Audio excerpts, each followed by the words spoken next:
Hello friends, कैसे हैं आप सभी। आई विश आप सभी बहुत ही अच्छे होंगे। फ्रेंड्स, आज जो हम डायरेक्ट टैक्स के अंदर जो टॉपिक कवर कर रहे हैं, एग्जाम के पॉइंट ऑफ व्यू से बहुत ही ज़्यादा इंपॉर्टेंट है। आरटीपी एमटीपी में ऑलरेडी इसको लेके क्वेश्चन है और पास्ट एग्जाम में ऑलरेडी इसको लेके क्वेश्चन आ भी चुके हैं। आने वाले अटेम्प्ट में भी इसको लेके क्वेश्चन आने के बहुत ज़्यादा क्या रहेंगे, चांसेस रहेंगे ही रहेंगे, हमेशा रहेंगे। और इस पे बनने वाला क्वेश्चन मैक्सिमम पॉसिबिलिटी बनती है कि वो क्या बनेगा, एमसीक्यू बनेगा। अभी भी एमसीक्यू बनते हुए आए हैं, आगे के अटेम्प्ट में भी एमसीक्यू बनते हुए आएंगे। क्या है, क्या जूस है, अब हम पढ़ेंगे। Special taxation regime for individual and HUF. Special taxation क्या है, स्पेशल टैक्सेशन पढ़ेंगे हम। जनरल टैक्सेशन तो हम पढ़ते ही हैं, जैसे इंडिविजुअल पे 2.5 लाख पे कोई टैक्स नहीं लगता। अगर आप क्या हो, सीनियर सिटीजन हो तो 3 लाख तक नहीं लगता। अगर आप सुपर सीनियर सिटीजन हो तो 5 लाख तक की टोटल इनकम पे टैक्स नहीं लगता। उसके बाद में स्लैब होती है, 20% की रेट होती है, बाद में 30% की हमारी क्या होती है, रेट होती है। तो वो हमने नॉर्मल टैक्सेशन पढ़ा है। अब हमें बोल रहे हैं स्पेशल टैक्सेशन पढ़ाएंगे। क्या पढ़ाएंगे, special taxation. Special taxation regime है फॉर इंडिविजुअल एंड एचयूएफ के लिए। सिर्फ किसके लिए पढ़ाएंगे, हमें इंडिविजुअल एंड एचयूएफ के लिए पढ़ाया जाएगा। ओके, क्वेश्चन मार्क लग रहा है, ये इंडिविजुअल क्या रेसिडेंट ही है या नॉन रेसिडेंट भी होगा। तो उसका हम यहाँ पर जूस निकालेंगे सेक्शन 115 बी ए सी सब सेक्शन 1 से। सब सेक्शन 1 बोलता है not with standing anything contained in this act. Not with standing शुरुआती हो गई है, not with standing anything contained in this act, मतलब इस एक्ट में कहीं पर भी कोई भी बात क्या करी हुई हो, लिखी हुई हो, यहां पर जो बात लिखी गई है उसका ओवरराइडिंग इफेक्ट होगा। ठीक है, not with standing anything contained in this act. In this act का मतलब है हमारा इनकम टैक्स एक्ट जो है, उस एक्ट में अगर जो भी बात लिखी गई है वो बात सेकेंडरी हो जाएगी, यहां पर लिखी गई बात क्या होगी, प्राइमरी होगी, उसका ओवरराइडिंग इफेक्ट होगा। लेकिन बट इन्होंने कहा subject to provision of this chapter, subject to the provision of this chapter, subject to the provision of this chapter. अब ये चैप्टर कौन सा है, ये इनकम टैक्स का चैप्टर नंबर 12 है। ये बोलते हैं subject to the provision of this chapter, मतलब इस चैप्टर के जो, इस चैप्टर के अंदर जितने भी क्या है प्रोविजन है, ठीक है ना, उसको ये ओवरराइड नहीं करेगा, उसको ये ओवरराइड नहीं करेगा। इसका मतलब क्या हुआ, जैसे हमारे इस चैप्टर इनकम टैक्स का चैप्टर नंबर 12 जो होता है एक्ट के अंदर, वो स्पेशल टैक्स रेट बताता है। जैसे कि आप नॉन रेसिडेंट हो तो आपकी रॉयल्टी इनकम पे मान लीजिए 10% टैक्स होगा, फी फॉर टेक्निकल सर्विस पे 10% टैक्स होगा, इंटरेस्ट पे मान लीजिए 5% की रेट से क्या होगा, टैक्स होगा, डिविडेंड की इनकम पे मान लीजिए 20% की रेट से टैक्स होगा। तो वो कौन से हैं, वो प्रोविजन ऑफ दिस चैप्टर हैं। और वहां पर क्या बोला जाता है, अगर 10% टैक्स होगा तो आपको कोई खर्चों की क्या नहीं मिलेगी, डिडक्शन नहीं मिलेगी। 5% की रेट से टैक्स होगा तो आपको कोई खर्चों की डिडक्शन नहीं मिलेगी। तो बोल रहे हैं subject to the provision of this chapter, मतलब इस चैप्टर के अंदर जो स्पेशल प्रोविजन दिए गए हैं, जैसे शॉर्ट टर्म कैपिटल गेन 111 ए, वो भी इसी चैप्टर के अंदर दिया गया है, इनकम टैक्स एक्ट के अंदर। ठीक है, सेक्शन 112 ए हमको दिया हुआ होता है। विनिंग जो होता है, विनिंग पे 30% क्या लगेगा, टैक्स लगेगा, वो भी इसी चैप्टर में दिया हुआ है। अगर आपकी अनएक्सप्लेन्ड इनकम है, अनएक्सप्लेन्ड मनी है, बुलियन है, ज्वेलरी है, वैल्यूएबल आर्टिकल है, अनएक्सप्लेन्ड आपके पास में क्या है, कुछ एक्सपेंसेस हैं, ओके, तो उन सब का टैक्सेशन इस चैप्टर में बताया गया है। आपको ध्यान होना चाहिए 60% टैक्स रेट बताई गई है। तो यहां पर यही बोल रहे हैं, ओवरराइडिंग है, नॉट विद स्टैंडिंग है, anything contained in this act है, मतलब इस एक्ट के बाकी सभी प्रोविजन को सेक्शन 115 बीएसी ओवरराइड कर देगा। लेकिन subject to provision of this chapter, मतलब इस चैप्टर के अंदर जितने भी प्रोविजन है, इस चैप्टर के अंदर जितने भी प्रोविजन है, सेक्शन 115 बीएसी है, तो इस चैप्टर के अंदर जितने भी प्रोविजन है, जैसे स्पेशल टैक्स रेट हो गया, 30% हो गया, 60% हो गया, 5% हो गया, 10% हो गया, 20% हो गया, उनको ये क्या नहीं करेगा, ओवरराइड नहीं करेगा। उनका टैक्सेशन इंटरेस्ट का नॉन रेसिडेंट का 5 से ही होगा, इंटरेस्ट का 10 से ही होगा, डिविडेंड का कितने से होगा, 20 से ही होगा, शॉर्ट टर्म कैपिटल गेन 111 ए का 15% से ही होगा, विनिंग का 30% से ही होगा, अनएक्सप्लेन्ड इनकम का 60% से ही होगा। तो उनको ये क्या नहीं करेगा, ओवरराइड नहीं करेगा, उनको ये क्या नहीं करेगा, ओवरराइड नहीं करेगा। अब ये बोल रहा है कि ये किस पे एप्लीकेबल होगा, the income tax payable in respect of total income. तो टोटल इनकम पे ही हमको इनकम टैक्स पे करना होता है। तो total income of a person being an individual और एचयूएफ, बीइंग एन इंडिविजुअल और एचयूएफ, बीइंग एन इंडिविजुअल और कौन सा है एचयूएफ। इसका मतलब ये जो स्पेशल टैक्सेशन जो रिजीम है वो सिर्फ इंडिविजुअल के लिए है और वो सिर्फ क्या है एचयूएफ के लिए है। अब ये इंडिविजुअल रेसिडेंट भी हो सकता है और ये इंडिविजुअल क्या हो सकता है नॉन रेसिडेंट भी हो सकता है। तो ये बोल रहे हैं बीइंग एन इंडिविजुअल और कौन सा एचयूएफ। अब ये इंडिविजुअल सीनियर सिटीजन भी हो सकता है जो 60 इयर्स और अबव का हो, और ये इंडिविजुअल 80 इयर्स और उसके अबव वाला भी हो सकता है। रेसिडेंट भी हो सकता है और कौन हो सकता है नॉन रेसिडेंट भी हो सकता है। ठीक है, तो बोल रहे हैं बीइंग एन इंडिविजुअल और क्या है एचयूएफ है। सेक्शन 115 बी ए सी जो है स्पेशल टैक्सेशन जो रिजीम है ये सिर्फ और सिर्फ किसके लिए इंडिविजुअल और एचयूएफ के लिए है। और ये जो सेक्शन में जो प्रोविजन दिए गए वो ओवरराइडिंग इफेक्ट रखते हैं। क्या रखते हैं? ओवरराइडिंग इफेक्ट रखते हैं। अब ये बोल रहे हैं कि उसका टैक्सेशन कैसे होगा, तो बोलते हैं at the option of such person, at the option of such person, at the option of such person. इसका मतलब अगर आप 115 बी ए सी के अकॉर्डिंग टैक्स देना चाहते हो तो इसे आपको क्या करना पड़ेगा? ऑप्ट करना पड़ेगा। अगर आप इसे ऑप्ट नहीं करते हो तो हमारे फिनेंस एक्ट के अंदर जो नॉर्मल स्लैब रेट दी हुई होती है फिर आपको उसी के अकॉर्डिंग क्या करना पड़ेगा? टैक्स का पेमेंट करना पड़ेगा। तो अगर 115 बी ए सी जो स्पेशल टैक्स रिजीम है, अगर आप स्पेशल टैक्स रिजीम के अंदर टैक्स पे करना चाहते हैं बीइंग एन इंडिविजुअल एचयूएफ, ठीक है, रेसिडेंट और नॉन रेसिडेंट जो कोई भी है, तो आपको इस ऑप्शन को क्या करना पड़ेगा? ऑप्ट करना पड़ेगा। ये ऑप्शनल है क्योंकि लॉ बोलता है एट द ऑप्शन ऑफ क्या है? सच पर्सन। सच पर्सन की मतलब है इंडिविजुअल, चाहे वो रेसिडेंट हो चाहे वो नॉन रेसिडेंट हो, या फिर एचयूएफ चाहे वो रेसिडेंट एचयूएफ हो चाहे वो कौन सी हो नॉन रेसिडेंट क्या हो एचयूएफ हो। ठीक है, तो एट द ऑप्शन ऑफ कौन सा है? सच क्या है? पर्सन है। और not withstanding anything contained in this act है, मतलब अभी जो हम पढ़ेंगे उसका ओवरराइडिंग क्या होगा? इफेक्ट होगा।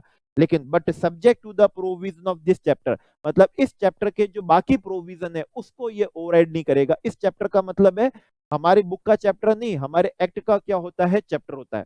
उसको ये क्या नहीं करेगा? ओवरराइड नहीं करेगा। अब at the option of such person, अब यहाँ पर क्या आपके पास में ऑप्शनल रेट है वो देखिए।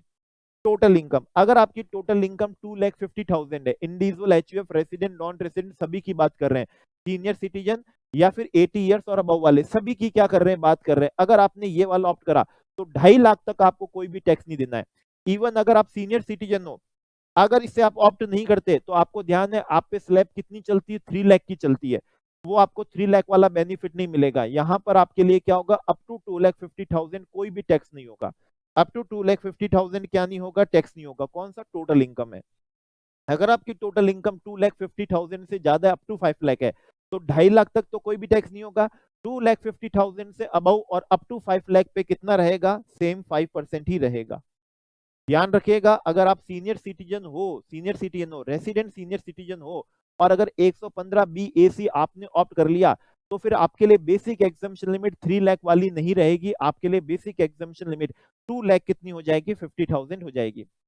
आपकी टोटल इनकम 5 लाख से अबव है लेकिन अप टू 7,50,000 है। टोटल इनकम की बात कर रहे हैं। किसकी बात कर रहे हैं हम? यहाँ पर टोटल इनकम की बात कर रहे हैं। तो अगर अबव 5 लाख है और अप टू 7,50,000 है तो 2.5 लाख तक कुछ भी नहीं। 2.5 लाख से ऊपर और 5 लाख तक 5% होगा। 5 लाख से ऊपर और 7.5 लाख तक कितना होगा? 7.5 लाख तक कितना होगा? ये देख लीजिए, फिर 10% होगा।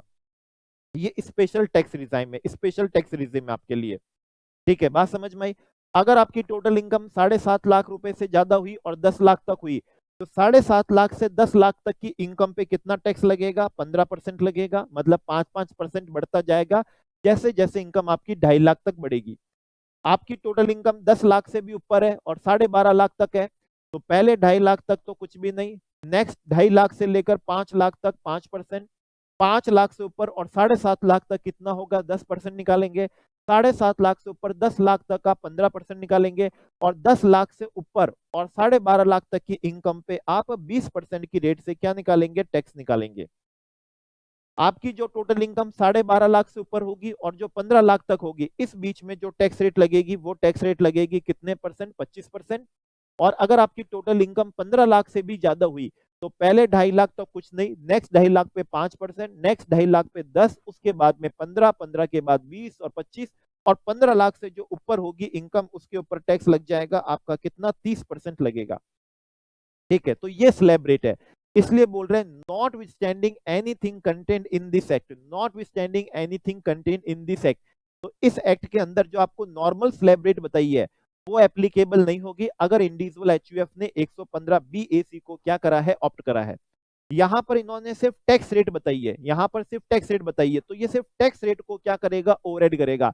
सरचार्ज वही एप्लीकेबल होगा जो नॉर्मली एप्लीकेबल होता है, क्योंकि इन्होंने क्या कहा, not withstanding anything contained in this act, मतलब इस एक्ट में कुछ भी दिया हुआ हो, यहां जो दी गई है बात वो क्या कर रही है, ओवरराइड कर रही है। यहां जो दी गई है बात वो ओवरराइड कर रही है। अब यहां पर सरचार्ज नहीं दिया है तो सरचार्ज तो फिर वही एप्लीकेबल होगा जो नॉर्मल एप्लीकेबल होता है। 50 लाख से ज्यादा की इनकम होती है तो हमारा सरचार्ज कितना हो जाता है, 10% हो जाता है। फिर 1 करोड़ से ऊपर की इनकम होती है तो सरचार्ज हमारा कितना हो जाता है, 15% हो जाता है। फिर इनकम हमारी 2 करोड़ से क्या हो जाती है, ऊपर हो जाती है, ठीक है ना। इनकम हमारी कितने से ऊपर हो जाती है, 2 करोड़। तो इनकम 2 करोड़ से ऊपर होती है तो हमारी सरचार्ज कितना होता है, 25%। और अगर हमारी टोटल इनकम 5 करोड़ से ज्यादा होती है तो हमारी सरचार्ज कितना होता है, 37%। तो वो एज इट इज ही रहेगा, वो क्या रहेगा, एज इट इज ही क्या करेगा, यहाँ पर रहेगा। तो इन्होंने यहाँ पर हमको क्या बता दी है, स्लैब क्या करी है बताइए। अब 115 बी एसी के हम सब सेक्शन किस पे जाएंगे, सब सेक्शन 5 पर आएंगे, ठीक है ना। सीधा हम सब सेक्शन किस पे आएंगे, 5 पे आएंगे। तो 115 बी ए सी की स्लैब रेट क्या है, 2.5 लाख तक कुछ नहीं। फिर जैसे जैसे आपकी टोटल इनकम 2.5 लाख बढ़ेगी तो टैक्स रेट 5-5% बढ़ेगी। मतलब 2.5 लाख से ऊपर 5 लाख तक 5%, 5 लाख से ऊपर 7.5 लाख तक 10%, 7.5 लाख से लेकर 10 लाख तक कितना हो जाएगा, 15%, 10 लाख से लेकर 12.5 लाख तक कितना हो जाएगा हमारे लिए, 20%, 12.5 से कितना 15 तक हमारे लिए कितना हो जाएगा, 25% हो जाएगा। और 15 लाख से ऊपर वाली इनकम पे कितना टैक्स लगेगा, 30% टैक्स लगेगा। लेकिन ध्यान रखना ये एट द ऑप्शन है, एट द क्या होगा, ऑप्शन है। ऑप्ट करोगे आप तो ये आपके लिए स्पेशल टैक्स रिजीम क्या होगा, एप्लीकेबल होगा। ऑप्ट नहीं करोगे तो जो नॉर्मल स्लैब रेट है आपके ऊपर, रेसिडेंट नॉन रेसिडेंट के ऊपर, सीनियर सिटीजन या सुपर सीनियर सिटीजन है, वो आपके ऊपर क्या होगी, एप्लीकेबल होगी। इस सेक्शन में इन्होंने सिर्फ टैक्स रेट बताई है, ठीक है, स्पेशल बताई है, तो ऑप्ट करोगे तो स्पेशल लग जाएगी। लेकिन सरचार्ज फिर वही लगेगा जो नॉर्मली लगता है, क्योंकि इन्होंने यहाँ कुछ स्पेशल सरचार्ज नहीं बताया, यहाँ इन्होंने कुछ स्पेशल सरचार्ज नहीं बताया। इन्होंने जरूर कहा है कि इसको आपको ऑप्ट करना पड़ता है। अब यहाँ पर ये सब सेक्शन 5 में कहते हैं nothing content in this section, इस सेक्शन में कुछ भी लिखा हुआ हो, nothing content in this section shall apply, इस सेक्शन में कुछ भी लिखा हुआ हो कुछ एप्लीकेबल नहीं होने वाला है, unless option is exercise, unless option is exercise, मतलब जब तक आप इसे ऑप्ट नहीं करोगे तो nothing content in this section shall apply, मतलब इस सेक्शन में लिखा हुआ कुछ भी एप्लीकेबल नहीं होगा अनलेस ऑप्शन इज एक्सरसाइज। आपको ऑप्शन एक्सरसाइज करना पड़ेगा। कैसे करना पड़ेगा, हम उसका जूस निकालेंगे। तो उसके लिए कहते हैं कैसे, उसके लिए सब सेक्शन 5 का क्लॉज फर्स्ट बोलता है अगर आप पर्सन हो individual HUF having income from business और प्रोफेशन, ये नहीं कह रहे कि सिर्फ बिजनेस और प्रोफेशन से हो, हैविंग इनकम फ्रॉम बिजनेस और प्रोफेशन, आपको सैलरी की भी हो सकती है, हाउस प्रॉपर्टी भी हो सकती है, पीजी कैपिटल गेन भी हो सकता है, अदर सोर्सेस भी हो सकता है। लेकिन अगर आपको पीजीबीपी मतलब बिजनेस और प्रोफेशन की भी इनकम है, अगर है आपको, अगर है तो आपको कैसे ऑप्ट करना है, तो उसके लिए बोलते हैं अगर आप ऐसे पर्सन हो हैविंग इनकम फ्रॉम बिजनेस और प्रोफेशन तो आपको ऑप्ट करना पड़ेगा ऑन और before the due date, on और बिफोर द ड्यू डेट, आपकी रिटर्न फाइल करने की जो भी ड्यू डेट 139 सब सेक्शन 1 में दी है, ऑन और बिफोर द ड्यू डेट, मतलब ड्यू डेट से पहले पहले आपको इसे क्या करना पड़ेगा, ऑप्ट करना पड़ेगा। ड्यू डेट वही जो रेफर्ड होती है सब सेक्शन 1 ऑफ सेक्शन 139 में। तो अगर आप पर्सन हो हैविंग इनकम फ्रॉम बिजनेस और प्रोफेशन है, ऑन और before the due date, on और बिफोर द क्या है, ड्यू डेट, तो ड्यू डेट और ड्यू डेट से पहले पहले, ड्यू डेट और ड्यू डेट से क्या है, पहले पहले, भले ही रिटर्न आप क्या करना, बी लेटेड भी फाइल कर देना, लेकिन अगर ऑप्ट करना है तो ऑन और बिफोर द क्या है, due date specified under subsection 1 of section कौन सा होगा, 139, ठीक है। जो रिटर्न फाइल करने की जो क्या होती है, ड्यू डेट होती है, उस ड्यू डेट या उससे पहले पहले आपको ऑप्शन क्या करना पड़ेगा, एक्सरसाइज करना पड़ेगा। And such option, such option, such option का मतलब क्या हुआ, 115 बीएसी जो है, सच ऑप्शन वंस एक्सरसाइज, वंस आपने क्या कर लिया, एक्सरसाइज कर लिया है। मान लीजिए आपने असेसमेंट ईयर 22 एंड 23 के लिए ये ऑप्शन क्या कर लिया था, एक्सरसाइज कर लिया था, तो वंस सच ऑप्शन क्या है, एक्सरसाइज, शैल अप्लाई रहेगा। अब ये ऑप्शन क्या रहेगा, अप्लाई रहेगा to subsequent assessment years also, to subsequent assessment year also, मतलब आपको हर साल ऑप्ट नहीं करना है, ठीक है, और हर साल अगले साल आप चेंज भी नहीं कर पाओगे। वंस अगर आपने इसको ऑप्ट कर लिया है तो अब आपका जो सब्सिक्वेंट असेसमेंट ईयर होगा उसमें भी 115 BAC के अकॉर्डिंग ही आपको अपनी टैक्स की क्या करनी पड़ेगी, कंप्यूटेशन करनी पड़ेगी। क्योंकि यहां पर क्या कहा, सबसे पहले कहा nothing contain in this section shall apply, मतलब इस सेक्शन में लिखा हुआ कुछ अप्लाई नहीं होगा unless option is exercise by the person, unless option is exercise by the person. अब बाय द पर्सन मतलब इंडिविजुअल एचयूएफ। अब कौन सा individual HUF, having income from business profession. सबसे पहले उनकी बात ली जिनको बिजनेस और प्रोफेशन से इनकम है, उन्हें ऑप्शन एक्सरसाइज करना है ऑन और before the due date specified under section 139 subsection 1, that is furnishing of return of income, मतलब due date of furnishing return of income, उससे या उससे पहले पहले ऑप्शन एक्सरसाइज करना पड़ेगा। और वंस अगर आपने ऑप्ट कर लिया तो सच ऑप्शन वंस एक्सरसाइज है शैल अप्लाई हो जाएगा to subsequent assessment years also. अब आपको सब्सिक्वेंट असेसमेंट ईयर में वापस ऑप्शन एक्सरसाइज नहीं करना है, और सब्सिक्वेंट असेसमेंट ईयर में 115 BAC ही क्या होगा आपके ऊपर एप्लीकेबल होगा। ठीक है ना, क्या होगा, एप्लीकेबल होगा। अब हम उनकी बात कर लेते हैं जिनको बिजनेस और प्रोफेशन से क्या नहीं है, इनकम नहीं है। तो सब सेक्शन 5 का क्लॉज सेकंड, ठीक है, सेक्शन 115 BAC का सब सेक्शन 5 का क्लॉज कौन सा है, सेकंड है, वो बोलता है having income. Having income other than income refer to in clause first. Having income है मतलब आपको टोटल इनकम है, लेकिन other than income refer to in clause first, मतलब आपको बिजनेस और प्रोफेशन से क्या नहीं है, इनकम नहीं है। ठीक है, बिजनेस और प्रोफेशन के अलावा आपको capital gain, house property, other sources, salary वाली इनकम हो सकती है, उनकी बात कर रहे हैं सब सेक्शन 5 के क्लॉज सेकंड से। आपको क्या करना है, अलोंग विथ क्या करना है, return of income to be furnished, along with return of income to be furnished under subsection 1 of section 139, मतलब अपनी रिटर्न ऑफ इनकम के साथ आप इस ऑप्शन को क्या करोगे, एक्सरसाइज करोगे for a previous year. For a किसके लिए, प्रीवियस ईयर के लिए, मतलब जिस प्रीवियस ईयर के लिए आप ऑप्शन एक्सरसाइज करना चाहते हो उस प्रीवियस ईयर के रिटर्न के अंदर, रिटर्न के साथ में आपको ऑप्शन क्या करना है, एक्सरसाइज करना है। विशेष बात इन्होंने ये नहीं कहा कि वंस आपने ऑप्ट कर लिया तो ये सब्सिक्वेंट ईयर में भी क्या होगा, अप्लाई होगा। ऐसा सिर्फ इन्होंने उनके लिए कहा है जिनको इनकम, हैविंग इनकम है बिजनेस और कौन सा प्रोफेशन, शानदार जूस है, जिनकी इनकम है बिजनेस और किन से, प्रोफेशन के लिए, उनके लिए उन्होंने कहा है कि वंस आपने ये ऑप्शन एक्सरसाइज कर लिया तो वो ऑप्शन शेल अप्लाई रहेगा टू सब्सिक्वेंट असेसमेंट ईयर्स के लिए भी।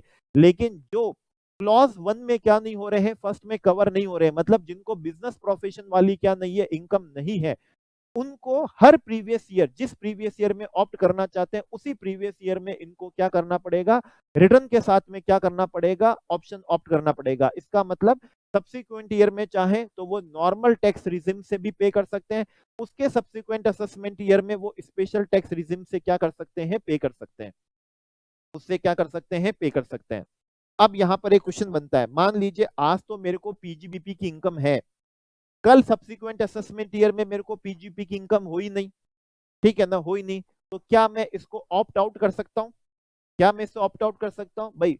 जिनको पीजीपी की आपने का एक बार आपने ऑप्ट इन कर लिया तो सब्सिक्वेंट असेसमेंट ईयर में भी आपके लिए ऑप्ट इन ही माना जाएगा। और जिनको बिजनेस प्रोफेशन की इनकम नहीं है, एक प्रीवियस ईयर में ऑप्ट इन कर लिया तो जरूरी नहीं है कि सब्सिक्वेंट प्रीवियस ईयर में, सब्सिक्वेंट असेसमेंट ईयर में भी आप इसको क्या करें, ऑप्ट इन करें। आप सब्सिक्वेंट असेसमेंट ईयर में ऑप्ट आउट हो सकते हैं, उसके सब्सिक्वेंट असेसमेंट ईयर में वापस से क्या हो सकते हैं, ऑप्ट इन हो सकते हैं। अब उनकी बात करते हैं जिनको एक असेसमेंट ईयर में पीजीपी की इनकम थी, उन्होंने क्या कर लिया था, ऑप्ट इन कर लिया था, और सब्सिक्वेंट असेसमेंट ईयर में उनको पीजीबीपी की, बिजनेस और प्रोफेशन की क्या नहीं है, इनकम नहीं है, तो क्या वो सब्सिक्वेंट असेसमेंट ईयर में ऑप्ट आउट कर सकते हैं, क्या फिर वापस से अगले सब्सिक्वेंट असेसमेंट ईयर में वापस से क्या कर सकते हैं, ऑप्ट इन कर सकते हैं। क्वेश्चन बड़ा शानदार है, आंसर लॉ ने दिया है प्रोवाइडेड, प्रोवाइजो लगाया, date option under clause first. Clause first की बात होती है मतलब हैविंग इनकम फ्रॉम बिजनेस और प्रोफेशन, तो option under clause first once exercise, एक बार आपने ऑप्शन एक्सरसाइज कर लिया, किन्होंने, क्लॉज 1 वालों ने, क्लॉज फर्स्ट वालों ने। क्लॉज फर्स्ट मतलब कौन है, person having income from business और प्रोफेशन, उन्होंने क्या कर लिया, वंस एक्सरसाइज कर लिया फॉर एनी प्रीवियस ईयर, किसी भी प्रीवियस ईयर में कर लिया, किसी भी प्रीवियस ईयर में उन्होंने कर लिया, कैन बी विदड्रॉ, आप उसको विदड्रॉ कर सकते हो। पहले तो उन्होंने कहा था नहीं, सब्सिक्वेंट असेसमेंट ईयर में भी स्पेशल टैक्स रिजीम ही क्या रहेगा, एप्लीकेबल रहेगा, लेकिन प्रोवाइजो में का आप उसको क्या कर सकते हैं, विदड्रॉ कर सकते हैं only once, for a previous year. आप क्या कर सकते हैं, किसी भी सब्सिक्वेंट प्रीवियस ईयर में आप उसको क्या कर सकते हैं, ऑप्ट आउट भी कर सकते हैं, आप विड्रॉ भी कर सकते हैं। ठीक है ना, क्या कर सकते हैं, आप उसको विड्रॉ भी कर सकते हैं। तो इन्होंने कहा है जो बिजनेस, उससे आप क्या कर सकते हो, विड्रॉ भी कर सकते हो। द पर्सन शेल नेवर भी क्या होगा, एलिजिबल। पहले तो उन्होंने कहा था एक बार ऑप्ट कर लिया तो सब्सिक्वेंट असेसमेंट ईयर में भी क्या रहेगा, एप्लीकेबल रहेगा, लेकिन प्रोवाइजो में का ऑप्शन दे रहे हैं, एक बार ऑप्ट इन करने के बाद में अगर आपने किसी सब्सिक्वेंट असेसमेंट ईयर में आपने उसको ऑप्ट आउट कर लिया, बस एक बार का ऑप्शन दे रहे कि एक बार आपने उसको क्या कर लिया, ऑप्ट आउट कर लिया, तो फिर वो person shall never be eligible.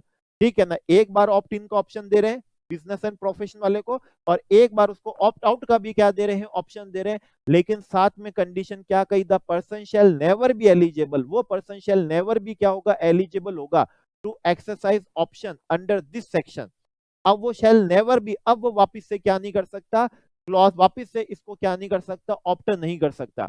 तो एक बार अगर आपने मान लीजिए किसी प्रीवियस ईयर 22-23 में आपने उसको क्या कर लिया, ऑप्ट इन कर लिया, ठीक है, और सब्सिक्वेंट प्रीवियस 23-24 में आपने उसको ऑप्ट आउट कर लिया, बोल रहे हैं प्रोवाइजो में बोल रहे हैं कि आप उसको कैन भी विड्रॉ, आप उस ऑप्शन को कैन भी क्या कर सकते हो, विड्रॉ कर सकते हो, only once for a previous year, only once, only once, एक बार ही कर सकते हो। एक बार ऑप्ट इन होने के बाद एक बार आप उसे ऑप्ट आउट कर सकते हो, और वंस अगर आपने उसको ऑप्ट आउट कर लिया, किन की बात कर रहे हैं, person having business income from business और प्रोफेशन, वंस आपने ऑप्ट आउट कर लिया, the person shall never be eligible to exercise option under this section again. अब वापिस से आप इसको 115 बी ए सी क्या नहीं कर सकते, ऑप्ट नहीं कर सकते, except except except except except कर सकते हो, वापिस से भी कर सकते हो। कब, where such person, such person जिसने ऑप्ट इन करा, जिसने वापिस से क्या करा, ऑप्ट आउट करा, कौन सा, having income from business profession, except कर सकता है, where such person ceases to have income from business or profession, ceases to have income from business or profession। अब अगर आपकी इनकम फ्रॉम बिजनेस प्रोफेशन रहती नहीं है तो वापिस से आप ऑप्ट इन भी कर सकते हो, फिर सब्सिक्वेंट असेसमेंट ईयर वापिस से भी ऑप्ट आउट कर सकते हो, वापिस से सब्सिक्वेंट असेसमेंट ईयर में ऑप्ट इन भी कर सकते हो, और वापिस से सब्सिक्वेंट असेसमेंट ईयर में आप ऑप्ट आउट भी कर सकते हो। अगर आपको बिजनेस प्रोफेशन से इनकम नहीं है तो आपको हर प्रीवियस ईयर में क्या करना होता है, ऑप्ट इन करना होता है, हर प्रीवियस ईयर में ऑप्ट आउट करना होता है।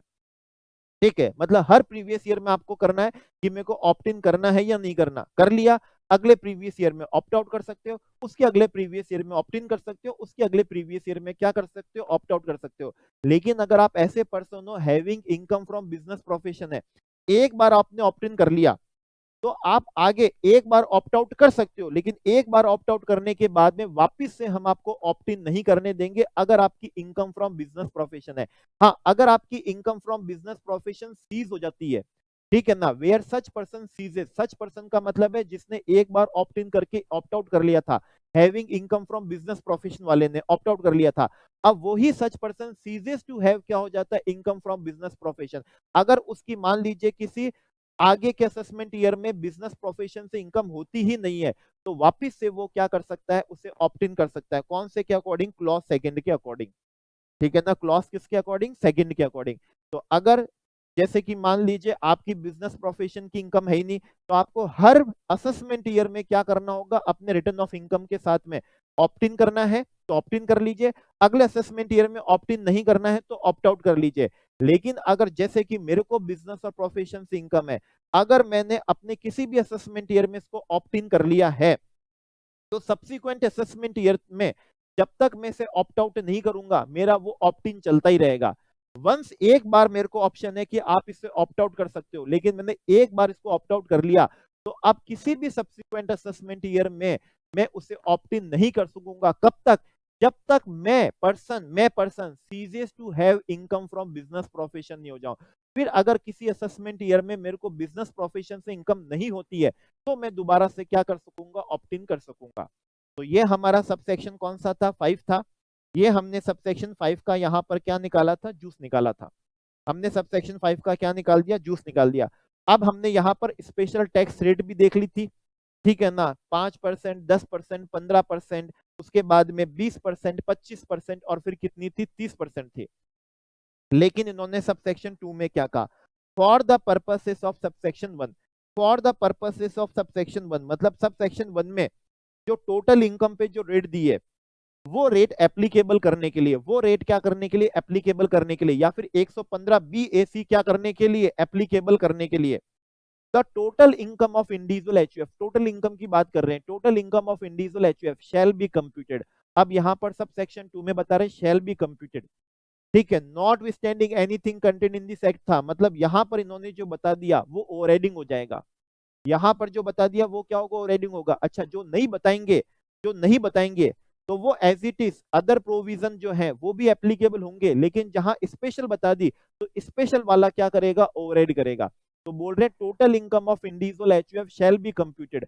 अब उस जिसने भी ऑप्ट करा उसकी टोटल इनकम कैसे कंप्यूट होगी, shall be computed without any exemption. देखिए हमारे पास में 5 हेड है, सैलरी हेड है, हाउस प्रॉपर्टी हेड है, पीजीपी हेड है, कैपिटल गेन हेड है, और कौन सा है, अदर सोर्सेस है, ठीक है। अदर सोर्सेस हेड है। टोटल इनकम निकालने के लिए हमको चैप्टर 6A की भी क्या मिलती है, रिडक्शन मिलती है। जीटीआई में से जब हम चैप्टर 6A की रिडक्शन माइनस करते हैं तब आती है टोटल इनकम, और यहाँ पर यही कह रहे हैं for the purposes of subsection 1 the total income of the individual और HUF, the total income of the individual HUF, individual resident non resident कोई भी हो सकता है, ठीक है, और सीनियर सिटीजन भी हो सकता है, यहाँ पर कोई भी हो सकता है। लेकिन ध्यान रखना ये इस एक्ट के प्रोविजन को, इस चैप्टर के प्रोविजन को क्या नहीं करेगा, ओवरराइड नहीं करेगा, but subject to the provision of this chapter. तो स्पेशल रेट जो है ना आपकी, वो एज इट इज इस सेक्शन वाले एसएससीओ पे भी क्या रहेगी, एप्लीकेबल रहेगी। जैसे नॉर्मल में एप्लीकेबल रहती है, स्पेशल 115 बी एसी में भी एप्लीकेबल होगी। अब यहाँ पर बोल रहे हैं the total income of individual HUF shall be computed without any exemption और deduction, without any exemption deduction under section 10 clause 5, under section 10 clause 5 salary में। सबसे पहले बात कर रहे हैं सैलरी में leave travel concession, leave travel allowance, जो एग्जामेशन मिलती है ना विद इन इंडिया में, आप अपने लीव पे, वेकेशन पे अपनी फैमिली के साथ में जो घूम के आए हो, तो एक्चुअल एक्सपेंडिचर तक की आपको क्या मिल जाती है, एग्जामेशन मिल जाती है, ठीक है। एम्प्लॉयर आपको अलाउंसेस देता है, लेकिन आपको एग्जामेशन उतने तक की मिलती है जितना 10 क्लॉज 5 ने बताया है। तो अगर आपने 115 बी एसी ऑप्ट करा और आपको सैलरीड पर्सन हो, तो 10 क्लॉज 5 वाली एग्जामेशन नहीं मिलेगी, ठीक है ना। 10 क्लॉज कौन सी वाली नहीं मिलेगी, 5 वाली नहीं मिलेगी, लीव ट्रेवल अलाउंस नहीं मिलेगी। अच्छा, इसे आप ऑप्ट नहीं करते हो, 115 बी एसी को आप ऑप्ट नहीं करते हो, तो नॉर्मल में तो आपको 10 क्लॉज 5 की मिल जाएगी, लेकिन स्पेशल में 10 क्लॉज 5 वाली सैलरी वाले को क्या नहीं मिलेगी, एग्जामेशन नहीं मिलेगी। नहीं मिलेगी आपको कौन से, एचआरए की भी। हाउस रेंट कौन से, अलाउंस की। हाउस रेंट अलाउंस क्या होता है, जो हम एक्चुअल रेंट क्या करते हैं, पे करते हैं, हमको अलाउंस मिलता है, एचआरए मिलता है, उसमें से हमको एग्जाम्पशन मिल जाती है जितना रेंट का हमारा क्या हो गया, खर्चा हो गया, सेक्शन 10 क्लॉज 13A के प्रोविजन के अकॉर्डिंग। अब अगर आप 115 बीएसी ऑप्ट कर लोगे तो ना तो लीव ट्रेवल अलाउंस की एग्जाम्पशन मिलेगी, ना एचआरए की एग्जाम्पशन आपको मिलेगी, 10 क्लॉज 5 की भी नहीं मिलेगी, और सेक्शन 10 क्लॉज 13A की भी आपको एग्जाम्पशन नहीं मिलेगी स्पेशल टैक्स रिजिम के अंदर। स्पेशल टैक्स किसके अंदर, रिजिम के अंदर। फिर आपको नहीं मिलेगी 10 क्लॉज कौन से, 14 की। 10 क्लॉज 14 कौन सा होता है, स्पेशल अलाउंसेस होते हैं, लेकिन बोल रहे हैं एक्सेप्ट प्रेस्क्राइब्ड आइटम, मतलब प्रेस्क्राइब्ड वालों की मिल जाएगी। प्रेस्क्राइब्ड वालों का मतलब है जैसे कि मान लीजिए ट्रांसपोर्ट अलाउंस मिल रहा है, डम है, डेफ है, ऑर्थोपेडिकली क्या है, आप हैंडीकैप्ड हैं, तो उनको जो ट्रांसपोर्ट अलाउंस मिलता है, उनको जो एग्जाम्पशन मिलती है वो तो 115 बीएसी में मिल जाएगी। आपको ऑफिस के पर्पज से ट्रेवलिंग अलाउंस मिलता है, कन्वेंस अलाउंस मिलता है, डेली अलाउंस मिलता है, जॉब के पर्पज से, तो जॉब के पर्पज से ट्रेवलिंग अलाउंस मिल रहा है, जॉब के पर्पज से कन्वेंस अलाउंस मिल रहा है, जॉब के पर्पज से आपको डेली अलाउंस मिल रहा है। तो ये अलाउंस क्यों मिलते हैं, क्योंकि जॉब करने में खर्च हो जाते हैं। जैसे कि आप टूर पे गए, तो टूर पे गए तो आपका क्या हो जाएगा, ट्रेवलिंग अलाउंस दे रहे हैं वो आपको, क्योंकि टूर पे आने जाने में पैसा खर्च होगा, इसलिए आपको क्या मिल गया, ट्रेवलिंग अलाउंस मिल गया।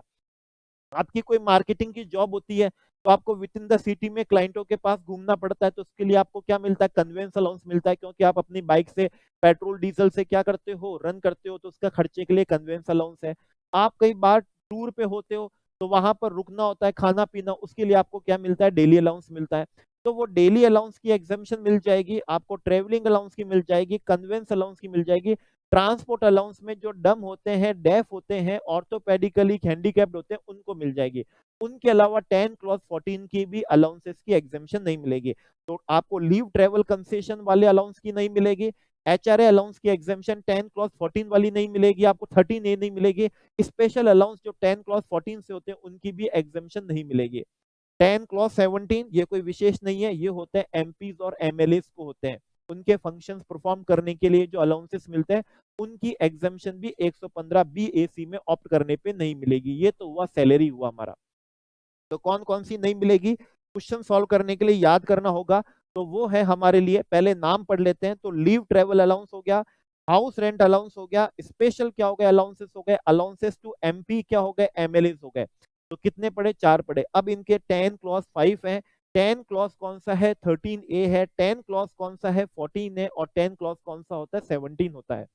ये नहीं मिलेगी। इसके अलावा मना नहीं कर रहे हैं, इसके अलावा मना नहीं कर रहे। अभी सैलरी में एक और नहीं मिलेगी, वो है सेक्शन कौन सा, 16। सेक्शन 16 स्टैंडर्ड डिडक्शन 50,000 की नहीं मिलेगी। स्टैंडर्ड डिडक्शन आपको 50,000 की नहीं मिलेगी अगर आपने 115 BAC क्या कर लिया है, ऑप्ट कर लिया है। अगर आपने 115 BAC ऑप्ट कर लिया तो आपको पूरे सेक्शन 16 की नहीं मिलेगी। फिर सेक्शन 16 में ना तो स्टैंडर्ड डिडक्शन मिलेगी 50,000 की, ना एंटरटेनमेंट अलाउंस की मिलेगी। एंटरटेनमेंट अलाउंस होता है ना बेसिक सैलरी का 20% और 5,000 विच एवर इज लोअर, उसकी भी नहीं मिलेगी। और जो एम्प्लॉयमेंट टैक्सेस, प्रोफेशनल टैक्सेस पे करें, उसकी भी नहीं मिलेगी अगर आपने 115 BAC ऑप्ट कर लिया है तो। इसलिए बोल रहे हैं ये जो स्पेशल टैक्स रिजीम जो है, इसको आपको ऑप्ट करना पड़ता है। और यहां जो टोटल इनकम निकालेंगे इन्होंने कहा सब सेक्शन 2 में, वो शैल भी कंप्यूटेड होगी। कैसे कंप्यूटेड होगी, without giving any exemption deduction. Under 10 clause कौन सा हो चुका है, 5 leave travel allowance. 10 clause 13A हो गया है, होम जो HRA हाउस रेंट क्या होता है, अलाउंस होता है। 10 क्लॉज 14 स्पेशल अलाउंसेस हो गए। 10 क्लॉज क्या हो गया, 17 MLA MP से इसको क्या हो गए, अलाउंसेस हो गए हैं। और सेक्शन कौन सा हो गया, 16 हो गया। मतलब स्टैंडर्ड डिडक्शन सैलरी की नहीं मिलेगी आपको, एंटरटेनमेंट अलाउंस की भी एग्जाम्पशन डिडक्शन नहीं मिलेगी, और ना ही आपको एम्प्लॉयमेंट क्या प्रोफेशनल टैक्सेस की कोई डिडक्शन मिलेगी। ये तो हुआ किसका, सैलरी का।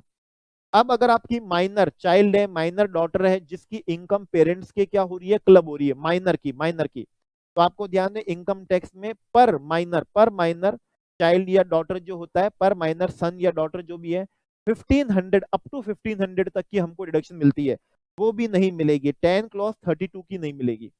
10 क्लॉज 32 में पर चाइल्ड अप टू 1500 होता है, अप टू 1500। जैसे इनकम या 800 है तब तो 800 की मिलेगी, इनकम मान लीजिए 1300 है तब तो 1300 की मिलेगी, और इनकम अगर 1700 क्लब हो रही है तो 1500 की मिलती है। तो वो भी आपको यहाँ पर 115 BAC में नहीं मिलेगी। तो आपको लीव ट्रेवल अलाउंस की नहीं मिलेगी, आपको हाउस रेंट अलाउंस की नहीं मिलेगी, स्पेशल अलाउंसेस की नहीं मिलेगी, MP MLAs वाली आपको नहीं मिलेगी, section 16 standard deduction, entertainment allowance, आपके प्रोफेशनल टैक्सेस की डिडक्शन नहीं मिलेगी। और 10 क्लॉज 32 से जो माइनर की जो इनकम क्या होती है, पेरेंट्स में क्लब होती है, तो अप टू 1500 तक जो डिडक्शन मिलती है वो भी आपको नहीं मिलेगी। फिर आपको नहीं मिलेगी सेक्शन कौन सा है, 10AA। सेक्शन 10AA, ठीक है ना। अगर आप इंडिविजुअल HUF हो, आपकी स्पेशल इकोनॉमिक जोन के अंदर क्या है, यूनिट है, आप एक्सपोर्ट क्या करते हो, प्रॉफिट करते हो, तो पहले 5 साल 100% एक्सपोर्ट प्रॉफिट की डिडक्शन मिलती है, नेक्स्ट 5 ईयर 50% की मिलती है, नेक्स्ट 5 ईयर भी 50% की मिलती है। तो फिर आपको वो एक्सपोर्ट प्रॉफिट की डिडक्शन नहीं मिलेगी। तो इसलिए अगर ऑप्ट करना है तो केयरफुली क्या करना है, ऑप्ट करना है। और अगर आप person having income from business profession हो तो इतना केयरफुली करना है कि वंस अगर आपने ऑप्ट कर लिया तो सब्सिक्वेंट असेसमेंट ईयर में भी यही ऑप्शन क्या रहेगा, एप्लीकेबल रहेगा। एक बार आपको ऑप्शन देंगे ऑप्ट आउट करने का, और एक बार आपने ऑप्ट आउट कर लिया है तो वापिस से आप ऑप्ट इन नहीं कर सकेंगे, अनलेस आप जो पर्सन हो ceases to have income from business profession हो जाते हो, तब तो दोबारा से ऑप्ट इन कर सकोगे, एल्स आप वापिस से दोबारा ऑप्ट इन नहीं कर पाओगे।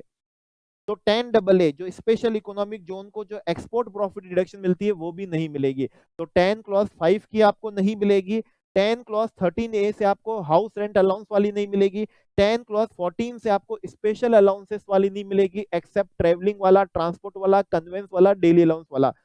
अलाउंसेस टू MLA MPs जो होते हैं 10 क्लॉज 17 वाली नहीं मिलेगी आपको। उसके बाद में सेक्शन 16 की स्टैंडर्ड डिडक्शन नहीं मिलेगी, ठीक है। एंटरटेनमेंट अलाउंस की नहीं मिलेगी डिडक्शन, प्रोफेशनल टैक्सेस की डिडक्शन नहीं मिलेगी। 10 क्लॉज 32 के अंदर जो पर माइनर की अप टू 1500 तक जो डिडक्शन होती है वो भी नहीं मिलेगी। और सेक्शन 10AA से स्पेशल इकोनॉमिक जोन यूनिट को जो एक्सपोर्ट प्रॉफिट डिडक्शन मिलती है वो भी आपको नहीं मिलेगी, ठीक है। ये बात हुई। अब हम आते हैं किस पे, हमारे हाउस प्रॉपर्टी पे। हाउस प्रॉपर्टी में बोल रहे हैं section 24 clause B, section 24 clause B, section 24 clause B, section 24 clause B से हमको इंटरेस्ट ऑन लोन की डिडक्शन मिलती है। लेकिन यहां पर सिर्फ मना कर रहे हैं only in respect of self occupied house property. Self occupied house property के रेस्पेक्ट में जो इंटरेस्ट की डिडक्शन होती है ना 330,000 2 लाख जो होती है वो नहीं मिलेगी। मतलब लेट आउट प्रॉपर्टी जो होती है और जो डीम टू बी क्या होती है, लेट आउट प्रॉपर्टी होती है, उसके रेस्पेक्ट में आपको इंटरेस्ट की डिडक्शन मिल जाएगी। लेकिन जो सेल्फ ऑक्यूपाइड क्या प्रॉपर्टी है, रेफर्ड अंडर सेक्शन 23 सबसेक्शन 2 है, रेफर्ड अंडर सेक्शन 23 सबसेक्शन कौन सा है, 2 है। वो सेल्फ ऑक्यूपाइड प्रॉपर्टी जिसकी एनुअल वैल्यू हम क्या लेते हैं, निल रहते हैं, उसके रेस्पेक्ट में इंटरेस्ट ऑन लोन की हमको डिडक्शन यहां पर नहीं मिलेगी। स्टैंडर्ड डिडक्शन के लिए मना नहीं कर रहे हैं, हाउस प्रॉपर्टी में स्टैंडर्ड डिडक्शन जो 30% होती है उसकी मना नहीं कर रहे हैं। म्यूनिसिपल टैक्सेस जो पेड कर दी है, municipal taxes paid by the owner है, उसके लिए भी मना नहीं कर रहे हैं। सिर्फ मना कर रहे हैं इंटरेस्ट ऑन किसकी, बोरोइंग की, और वो भी बोरोइंग है इन रेस्पेक्ट ऑफ कौन सा है, self occupied property. In respect of self occupied property जो रेफर्ड होती है 23 सबसेक्शन किसके अंदर, 2 के अंदर, आपको उसकी डिडक्शन नहीं मिलेगी। ये हो गई अब आपकी कौन से की बात, हाउस प्रॉपर्टी की बात। तो पहले बात करी थी इन्होंने किसकी, सैलरी की बात, लीव ट्रेवल अलाउंस हुआ, हाउस रेंट क्या हुआ, अलाउंस हुआ, स्पेशल क्या हुए, अलाउंस हुए। इसके बाद में एमएलए एमपीस के क्या हुए, अलाउंस हुए। 10 क्लॉज 32 में पर माइनर अप टू 1500 की डिडक्शन होती है, वो नहीं मिलेगी आपको।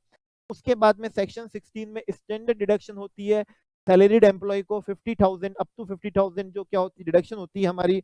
और एम्प्लॉयमेंट क्या होते हैं, टैक्सेस होते हैं, एंटरटेनमेंट अलाउंस उसकी नहीं मिलेगी। और सेक्शन 10AA में स्पेशल इकोनॉमिक जोन यूनिट को एक्सपोर्ट प्रॉफिट डिडक्शन नहीं मिलेगी। हाउस प्रॉपर्टी में इंटरेस्ट ऑन बोरोइंग है इन रेस्पेक्ट ऑफ जो कौन सा है, सेल्फ ऑक्यूपाइड प्रॉपर्टी है, जो रेफर्ड होता है 23 सबसेक्शन किसमें, 2 में। उस सेल्फ ऑक्यूपाइड प्रॉपर्टी के रेस्पेक्ट में आपको इंटरेस्ट ऑन बोरोइंग की नहीं मिलेगी, स्टैंडर्ड डिडक्शन मिल जाएगी, म्यूनिसिपल टैक्सेस जो पेड है उसकी मिल जाएगी, लेकिन इंटरेस्ट ऑन बोरोइंग की नहीं मिलेगी, वो भी in respect of self occupied property. अब बात आते हैं, अगर आपको पीजीबीपी की इनकम है तो पीजीबीपी में कौन कौन सी नहीं मिलेगी, ठीक है ना, पीजीबीपी में कौन कौन सी नहीं मिलेगी। तो एक बात तो ध्यान रखना, पीजीबीपी में कुछ रिडक्शन ऐसी है जो सिर्फ और सिर्फ कंपनीज के लिए होती है, जैसे सेक्शन 35 सीसीडी, ठीक है ना। सेक्शन 35 क्या होता है, सीसीडी होता है स्किल डेवलपमेंट का, वो डिडक्शन ही सिर्फ किसके लिए होती है, कंपनी के लिए होती है। तो अगर कोई डिडक्शन सिर्फ कंपनी के लिए है तो 115 बी एसी तो कंपनियों पे एप्लीकेबल ही नहीं है। तो हम यहाँ पर बोल ही नहीं सकते कि आपको वो डिडक्शन नहीं मिलेगी, क्योंकि वो डिडक्शन तो वैसे ही मिलती किसको है, कंपनी को। हम उन डिडक्शन की बात करेंगे जो इंडिविजुअल एचयूएफ को मिलती है। अब उसमें से कौन सी नहीं मिलेगी, तो बोलते हैं एडिशनल डेप्रिसिएशन। नॉर्मल मिल जाएगा, नॉर्मल डेप्रिसिएशन डब्ल्यूडीवी वाला, एसएलएम वाला मिल जाएगा। लेकिन जो एडिशनल डेप्रिसिएशन होता है एट द रेट ऑफ 20% होता है, जो न्यू प्लांटेड मशीनरी पे होता है, एडिशनल वाला, जो सेक्शन 32 सबसेक्शन 1 जो क्लॉज क्या होता है, सेकंड ए से होता है। जो सेक्शन 32 सबसेक्शन 1 और क्लॉज किससे होता है, सेकंड ए से। जो एडिशनल डेप्रिसिएशन होता है जो एट द रेट ऑफ 20% होता है, न्यू प्लांटेड किस पे होता है, मशीनरी पे होता है। एडिशनल डेप्रिसिएशन डिडक्शन नहीं मिलेगी। नॉर्मल डेप्रिसिएशन चाहे वो डब्ल्यूडीवी से हो, चाहे वो नॉर्मल डेप्रिसिएशन एसएलएम वाला हो, नॉर्मल डेप्रिसिएशन की मिल जाएगी, लेकिन एडिशनल डेप्रिसिएशन की नहीं मिलेगी। इसके बाद में सेक्शन 32 एडी, ठीक है, इन्वेस्टमेंट अलाउंस होता है। इन्वेस्टमेंट अलाउंस जो 2020 1 अप्रैल 2020 से पहले पहले पे था, तो प्रैक्टिकली आज है ही नहीं वो, ठीक है ना, प्रैक्टिकली आज वो है ही नहीं, लेकिन फिर भी हम पढ़ लेते हैं। 32 एडी मतलब स्पेशल जो चीजें थी, स्पेशल कुछ एप्लीकेबल नहीं होगा। जहां रेट आप पे क्या कर दी, स्पेशल कर दी है, तो जो आपको स्पेशल बेनिफिट क्या करे थे, दिए थे, वो नहीं मिलेगा। जैसे एडिशनल डेप्रिसिएशन नहीं मिलेगा, नॉर्मल ले लीजिए आप, नॉर्मल डेप्रिसिएशन लीजिएगा, लेकिन एडिशनल नहीं मिलेगा। इन्वेस्टमेंट जो अलाउंस दे रहे थे आपको, हम क्या दे रहे थे, इन्वेस्टमेंट अलाउंस आपको जो दे रहे थे, इन्वेस्टमेंट अलाउंस दे रहे थे आपको न्यू प्लांटेड मशीनरी पे, जो दे रहे थे हम। बैकवर्ड एरिया जो हमारे क्या थे, बिहार वेस्ट बंगाल जो हमारे थे, ठीक है, उनमें जो बैकवर्ड एरिया थे वहां पर आप लगा रहे थे, तो उस पर हमने दिया था आपको इन्वेस्टमेंट अलाउंस। हालांकि वो सेक्शन ही क्या हो गया, एक्सपायर हो गया, लेकिन स्टिल वो जो स्पेशल हम आपको बेनिफिट दे रहे थे इन्वेस्टमेंट अलाउंस, मतलब डेप्रिसिएशन के अलावा, एडिशनल डेप्रिसिएशन के भी अलावा जो इन्वेस्टमेंट अलाउंस दिया जा रहा था, अब 115 बीएससी में ऑप्ट करने पे नॉर्मल डेप्रिसिएशन मिल जाएगा, एडिशनल भी नहीं मिलेगा, और ना ही आपको इन्वेस्टमेंट अलाउंस मिलेगा। सेक्शन 32 कौन सा वाला, एडी वाला। खैर वो अभी एप्लीकेबल भी नहीं है, फिर भी हमने पढ़ लिया नहीं मिलेगा। फिर 33 ए बी में टी रबड़ कॉफी में नाबार्ड खाते में पैसा जमा कराते हो, डिपॉजिट करवाते हो, तो उसकी हमको पीजीबीपी के प्रॉफिट में डिडक्शन मिल जाती है। तो ऐसी जो स्पेशल डिडक्शन है कि किसी खाते में जमा कराने से हमको डिडक्शन मिले, तो 115 बी ए सी ऑप्ट करने पे ऐसी स्पेशल डिडक्शन आपको नहीं मिलेगी। तो सेक्शन 33 कौन सा है? ए बी है। सेक्शन 33 कौन सा है? ए बी है। उसकी डिडक्शन आपको नहीं मिलेगी। फिर एक डिडक्शन होती थी साइंटिफिक रिसर्च की, जिसमें आप किसी यूनिवर्सिटी को, कॉलेज को, इंस्टीट्यूशन को, एसोसिएशन को, किसी इंडियन कंपनी जिसका मेन पर्पस ही क्या होता था? साइंटिफिक रिसर्च करना होता था, या फिर किसको दे रहे थे आप? उनको दे रहे थे जो सोशल साइंस या स्टेटिस्टिकल रिसर्च वाली क्या करते थे? रिसर्च करते थे, उनको दिया, या फिर आईआईटी, नेशनल लैब को दिया। तो ऐसा जो आपने दूसरों को दिया था साइंटिफिक रिसर्च के लिए, वो डिडक्शन नहीं मिलेगी। हाँ, खुद अगर आप साइंटिफिक रिसर्च करोगे तो रेवेन्यू की भी मिलेगी, खुद अगर साइंटिफिक रिसर्च करोगे तो कैपिटल की भी मिलेगी। लेकिन जो स्पेशल डिडक्शन थी, जो दूसरों को डोनेशन देने पे, साइंटिफिक रिसर्च एसोसिएशन को, इंस्टीट्यूशन को, कॉलेज को, यूनिवर्सिटी को, कंपनी, इंडियन कंपनी को, ठीक है ना, रिसर्च करने के लिए, या फिर नेशनल लैब को, आईआईटी को, जो देने पे हमको डिडक्शन मिल रही थी, वो डिडक्शन नहीं मिलेगी। मतलब ऐसा स्पेशल कुछ भी नहीं होगा। नाबार्ड में खाता जमा करने की स्पेशल डिडक्शन नहीं मिलेगी, ठीक है ना। न्यू प्लांटेड मशीनरी खरीदा, नॉर्मल डेप्रिसिएशन दे रहे थे, एडिशनल डेप्रिसिएशन नहीं मिलेगा। उस न्यू प्लांटेड मशीनरी पे जो इन्वेस्टमेंट अलाउंस देते थे हम स्पेशल प्रोविजन से, वो इन्वेस्टमेंट अलाउंस भी आपको नहीं मिलेगा। सेक्शन 35 सबसेक्शन 1 क्लॉज सेकंड ए clause third, university, college, institution, association, इनको डोनेशन देते थे, आईआईटी को देते थे, नेशनल लैब को देते थे साइंटिफिक रिसर्च करने के लिए, ठीक है। साइंटिफिक रिसर्च या स्टैटिस्टिकल रिसर्च या फिर सोशल साइंस वाली रिसर्च, ऐसा डोनेशन देने पे आपको कोई डिडक्शन नहीं मिलेगी। हाँ, खुद अगर रिसर्च करोगे तो रेवेन्यू एक्सपेंडिचर की भी मिलेगी, कैपिटल एक्सपेंडिचर की मिलेगी, लेकिन दूसरों को दोगे तो वो वाली डिडक्शन आपको यहाँ पर स्पेशल कुछ भी नहीं मिलेगा। 35 एडी कौन से थे? ये हमारे कुछ स्पेसिफाइड बिजनेस थे, नहीं मिलेंगे। लेकिन प्रैक्टिकल बात करूं, ये specified business individual HUF run ही नहीं करते हैं। वो ऐसे बिजनेस थे जो नॉर्मली कौन रन करती है? कंपनी ही सी करती है। अब जैसे बात कर रहा हूं आपको, ठीक है, तो डिडक्शन ये 35 कौन सा है? डी वाली मिल जाएगी, प्रिलिमिनरी एक्सपेंसेस की। अब प्रिलिमिनरी एक्सपेंसेस कंपनियों को भी होती है, तो कंपनियों का तो यहाँ पर है ही नहीं। और अदर देन क्या होते हैं? नॉन कॉर्पोरेट रेसिडेंट एसएससी है। तो अगर आपका कोई प्रिलिमिनरी एक्सपेंसेस है, नॉर्मली नहीं होता है, हम इंडिविजुअल के केस में कुछ ऐसा होता नहीं है, वो मेनली क्या होता है? कंपनियों के केस में। लेकिन प्रोविजन वाइज देखें तो आपको वो मिल जाएगी। तो जो एक्चुअल मिलनी चाहिए खर्चा हुआ उसकी मिल जाएगी, लेकिन स्पेशल कुछ एडिशनल अलाउंस हो गया, एडिशनल डेप्रिसिएशन हो गया, इन्वेस्टमेंट अलाउंस हो गया, नाबार्ड में खाता जमा कराने से डिडक्शन मिल रही है, दूसरों को डोनेशन देने से आपको पीजीबीपी में क्या मिल रही है? डिडक्शन मिल रही है, ऐसी डिडक्शन आपको नहीं मिलेगी। 35 एडी था, ठीक है ना। स्पेसिफाइड कौन से दिए गए थे? बिजनेस दिए गए थे, तो उसके अंदर जो कैपिटल एक्सपेंडिचर की डिडक्शन मिलती थी वो आपको नहीं मिलेगी। 35 ट्रिपल सी एग्रीकल्चर एक्सटेंशन, देखिए 35 सीसीडी को मना नहीं कर रहे, क्योंकि वो जो स्किल डेवलपमेंट होता है ना, वो मिलती सिर्फ कंपनियों को है, तो उसकी तो बात कर ही नहीं सकते, क्योंकि ये सेक्शन तो सिर्फ इंडिविजुअल एचयूएफ पे एप्लीकेबल है। और 35 सीसीडी तो किस पे होता है? कंपनीज पे होता है। लेकिन 35 कौन सा है? ट्रिपल सी जो है, एग्रीकल्चर एक्सटेंशन जो है, ठीक है, एग्रीकल्चर एक्सटेंशन प्रोजेक्ट में अगर आप क्या करोगे? पैसा खर्च करोगे, तो उसकी जो डिडक्शन हमको मिलती थी वो नहीं मिलेगी। तो पीजीबीपी में मेनली बात करें तो एडिशनल डेप्रिसिएशन की नहीं मिलेगी आपको, इन्वेस्टमेंट क्या नहीं मिलेगी? अलाउंसेस की नहीं मिलेगी आपको, ये विशेष बात है। नाबार्ड खाते में जमा कराने से जो डिडक्शन मिलती थी, वो डिडक्शन आपको नहीं मिलेगी। मतलब टी, रबड़, कॉफी जो हमारे खाते होते थे, ठीक है, तो उनमें नहीं मिलेगी। साइंटिफिक रिसर्च के लिए एसोसिएशन, इंस्टीट्यूशन, कॉलेजेस को जो देते थे, आईआईटी, नेशनल लैब को देते थे, उनकी डिडक्शन नहीं मिलेगी। स्पेसिफाइड बिजनेस में जो कैपिटल एक्सपेंडिचर डिडक्शन मिल जाती थी, वो स्पेशल डिडक्शन आपको नहीं मिलेगी। 35 triple C agriculture extension project में आपने क्या करा? डोनेट वोनेट करा, पैसा दिया, उसकी डिडक्शन आपको नहीं मिलेगी। ये तो हुआ आपका पीजीबीपी।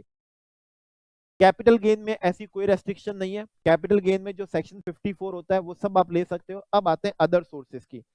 अदर सोर्सेस में सिर्फ एक ही इनकम ऐसी है, वो है आपकी फैमिली पेंशन। फैमिली पेंशन की वैसे ही कितनी मिलती है? 1/3 ऑफ पेंशन और 15,000 विच एवर इज लोअर, ठीक है, तो कोई विशेष बात नहीं है। लेकिन अदर सोर्सेस में सिर्फ एक डिडक्शन को मना कर रहे हैं, और वो है कौन सी? Family pension.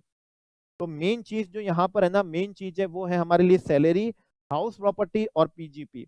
मेन है salary, house property, PGP. Salary के लिए ध्यान रखना होगा, लीव ट्रेवल अलाउंस की नहीं मिलेगी, लीव ट्रेवल अलाउंस की नहीं मिलेगी। हाउस रेंट अलाउंस की हमको कोई एग्जेम्पशन नहीं मिलेगी, हमको स्पेशल अलाउंसेस की नहीं मिलेगी, हमको एमएलए एमपीज के अलाउंसेस की हमको एग्जेम्पशन नहीं मिलेगी। हमको सेक्शन किससे 16 से सेक्शन 16 से स्टैंडर्ड डिडक्शन है, और एम्प्लॉयमेंट क्या है हमारे टैक्स है या एंटरटेनमेंट अलाउंस है, उसकी भी हमको कोई डिडक्शन नहीं मिलेगी। 10 क्लॉज 32 से जो पर minor child up to 1500 deduction है वो हमको नहीं मिलेगी। 10 double A special economic zone को जो एक्सपोर्ट प्रॉफिट डिडक्शन मिलती है वो भी हमको नहीं मिलेगी।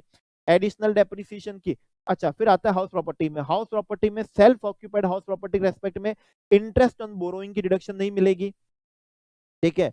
फिर आता है हमारा पीजीपी, एडिशनल डेप्रिसिएशन हो गया है, इन्वेस्टमेंट क्या हो गया, अलाउंस हो गया, स्पेसिफाइड बिजनेस हो गए, दूसरों को हमने साइंटिफिक रिसर्च के लिए दिए हैं, हमने नाबार्ड खाते में पैसा जमा कराया। 35CCC एग्रीकल्चर एक्सटेंशन क्या है, प्रोजेक्ट है, तो ये डिडक्शन हमको यहाँ पर नहीं मिलेगी। अदर सोर्सेस के अंदर हमको फैमिली पेंशन की जो डिडक्शन होती है वो नहीं मिलेगी। अब हम आते हैं टोटल इनकम में, लास्ट कंप्यूट करने के लिए चाहिए होता है चैप्टर 6 से। अगर ये आप ऑप्ट करना चाह रहे हैं तो आपको चैप्टर 6 ए की भी नहीं मिलेगी, ना आपको 80C मिलेगा, ना आपको 80 क्या मिलेगा, ट्रिपल सी मिलेगा, ना आपको 80CCD मिलेगा, आपको ना मेडिकल प्रीमियम की मिलेगी, ना आपको डिसेबिलिटी वाली मिलेगी, ना 80DD मिलेगा, ना आपको 80DDB या 80U मिलेगा। दूसरों को डोनेशन देने पे 80G जो होता है, ठीक है ना, वो भी आपको कोई डिडक्शन नहीं मिलेगी, ठीक है। तो ऐसी कोई डिडक्शन आपको मिलने वाली नहीं है, चैप्टर 6 ए की कोई डिडक्शन नहीं मिलेगी, ठीक है। ATTTA TTB जो हमको खाते सेविंग खाता होता है उसका जो ब्याज आ रहा होता है, या सीनियर सिटीजन को जो क्या आता है ब्याज आता है, उस ब्याज की भी कोई डिडक्शन हमको नहीं मिलेगी। ATQQB है, ATRRB है, ऐसी कोई डिडक्शन हमको यहाँ पर नहीं मिलेगी। तो चैप्टर 6 ए की भी कोई डिडक्शन नहीं मिलेगी। Not withstanding anything contained in this act है, ठीक है ना। यहाँ पर जो बात दी गई है वो क्या रहेगी, ओवरराइडिंग रहेगी, वो क्या रहेगी आप पे, ओवरराइडिंग रहेगी। चैप्टर 6 ए की नहीं मिलेगी, लेकिन एक्सेप्ट है, एक्सेप्ट है, एक मिल जाएगी 80CCD sub section 2, 80CCD sub section 2, 80CCD sub section 2। 80CCD sub section 2 क्या होता है, इसका जूस निकालता हूं। जो एम्प्लॉयर ने कंट्रीब्यूशन करा था आपके नेशनल पेंशन फंड के अंदर, एम्प्लॉयर ने कंट्रीब्यूशन करा था सेंट्रल गवर्नमेंट की जो पेंशन स्कीम में, एम्प्लॉयर का जो कंट्रीब्यूशन था सबसे पहले वो हमारी सैलरी का पार्ट बनता है। फिर हमको 80CCD सबसेक्शन 2 में डिडक्शन मिल जाती थी, कितनी, 10% ऑफ सैलरी, ठीक है ना, 10% ऑफ सैलरी इसकी मिलती थी। ये 10% अगर सेंट्रल गवर्नमेंट हमारा एम्प्लॉयर है तो ये हो जाता था कितना परसेंट, 14% होता था। ये कितना हो जाता था हमारा, 14% हो जाता था। तो सब सेक्शन 2 के अकॉर्डिंग सब सेक्शन 2 वाली मिल जाएगी, मतलब एम्प्लॉयर ने जो हमारे पेंशन फंड में क्या करा है, कंट्रीब्यूट करा है, एम्प्लॉयर ने हमारे पेंशन फंड में जो क्या करा है, कंट्रीब्यूट करा है, उसकी डिडक्शन मिलेगी। बाकी हमने हमारे पेंशन फंड में कंट्रीब्यूट करा उसकी कोई डिडक्शन नहीं मिलेगी। हमने हमारा मेडिकल प्रीमियम क्या करा, पे करा, उसकी भी हमको कोई डिडक्शन नहीं मिलेगी। हम पे कोई डिसेबल पर्सन है हमारी फैमिली का डिपेंडेंट है, उसकी भी कोई डिडक्शन नहीं मिलेगी। हम खुद क्या डिसेबल्ड है, 80U की डिडक्शन नहीं मिलेगी। LIC जमा कराया तो कन्या समृद्धि स्कीम के अंदर कम कराया आपने, पीएफ आपने, रिकॉग्नाइज प्रोविडेंट फंड, इनमें जो भी डिडक्शन आपको क्या होती है, मिलती है, म्यूचुअल फंड जो मिलते हैं, 5 साल की एफडी की डिडक्शन, ऐसी कोई डिडक्शन, या फिर आप क्या कर रहे हो, ट्यूशन फी क्या कर रहे हो, बच्चों की क्या कर रहे हो, पे कर रहे हो, उसकी भी कोई डिडक्शन नहीं मिलेगी। मकान की किस्त क्या कर रहे हो, housing repayment of housing loan कर रहे हो, कुछ भी डिडक्शन नहीं मिलेगी। इवन खुद के पेंशन फंड में कॉन्ट्रीब्यूट कर रहे हो उसकी नहीं मिलेगी। एम्प्लॉयर ने जो कॉन्ट्रीब्यूट करा था वो सैलरी बना था, अब आपको 80CCD सब सेक्शन 2 से उसकी डिडक्शन मिल जाएगी, कितनी है, 10% ऑफ सैलरी होती है, 10% of salary, basic salary, DA जो रिटायरमेंट वाला होता है उसका 10%, और अगर सेंट्रल गवर्नमेंट आपका एम्प्लॉई है तो वो रेट बढ़कर हो जाती है कितने परसेंट, 14%, तो वो मिल जाएगी। एक मिल जाएगी आपको 80JJAA जो एम्प्लॉयमेंट को बढ़ाने के लिए दी जाती है। आपके पिछले साल में, लास्ट ईयर में, पिछले साल लास्ट डे को 31 मार्च को जितने भी नंबर ऑफ एम्प्लॉइज थे उससे ज्यादा आप क्या करते हो, इस साल नए एम्प्लॉयमेंट क्या करते हो, जनरेट करते हो, ठीक है, जनरेट करते हो। तो जो भी आपकी एडिशनल न्यू एम्प्लॉयमेंट कॉस्ट होगी, जो एडिशनल न्यू एम्प्लॉयमेंट कॉस्ट होगी, उसकी जो 30% डिडक्शन हमको 80JJAA से जो मिलती थी वो मिल जाएगी।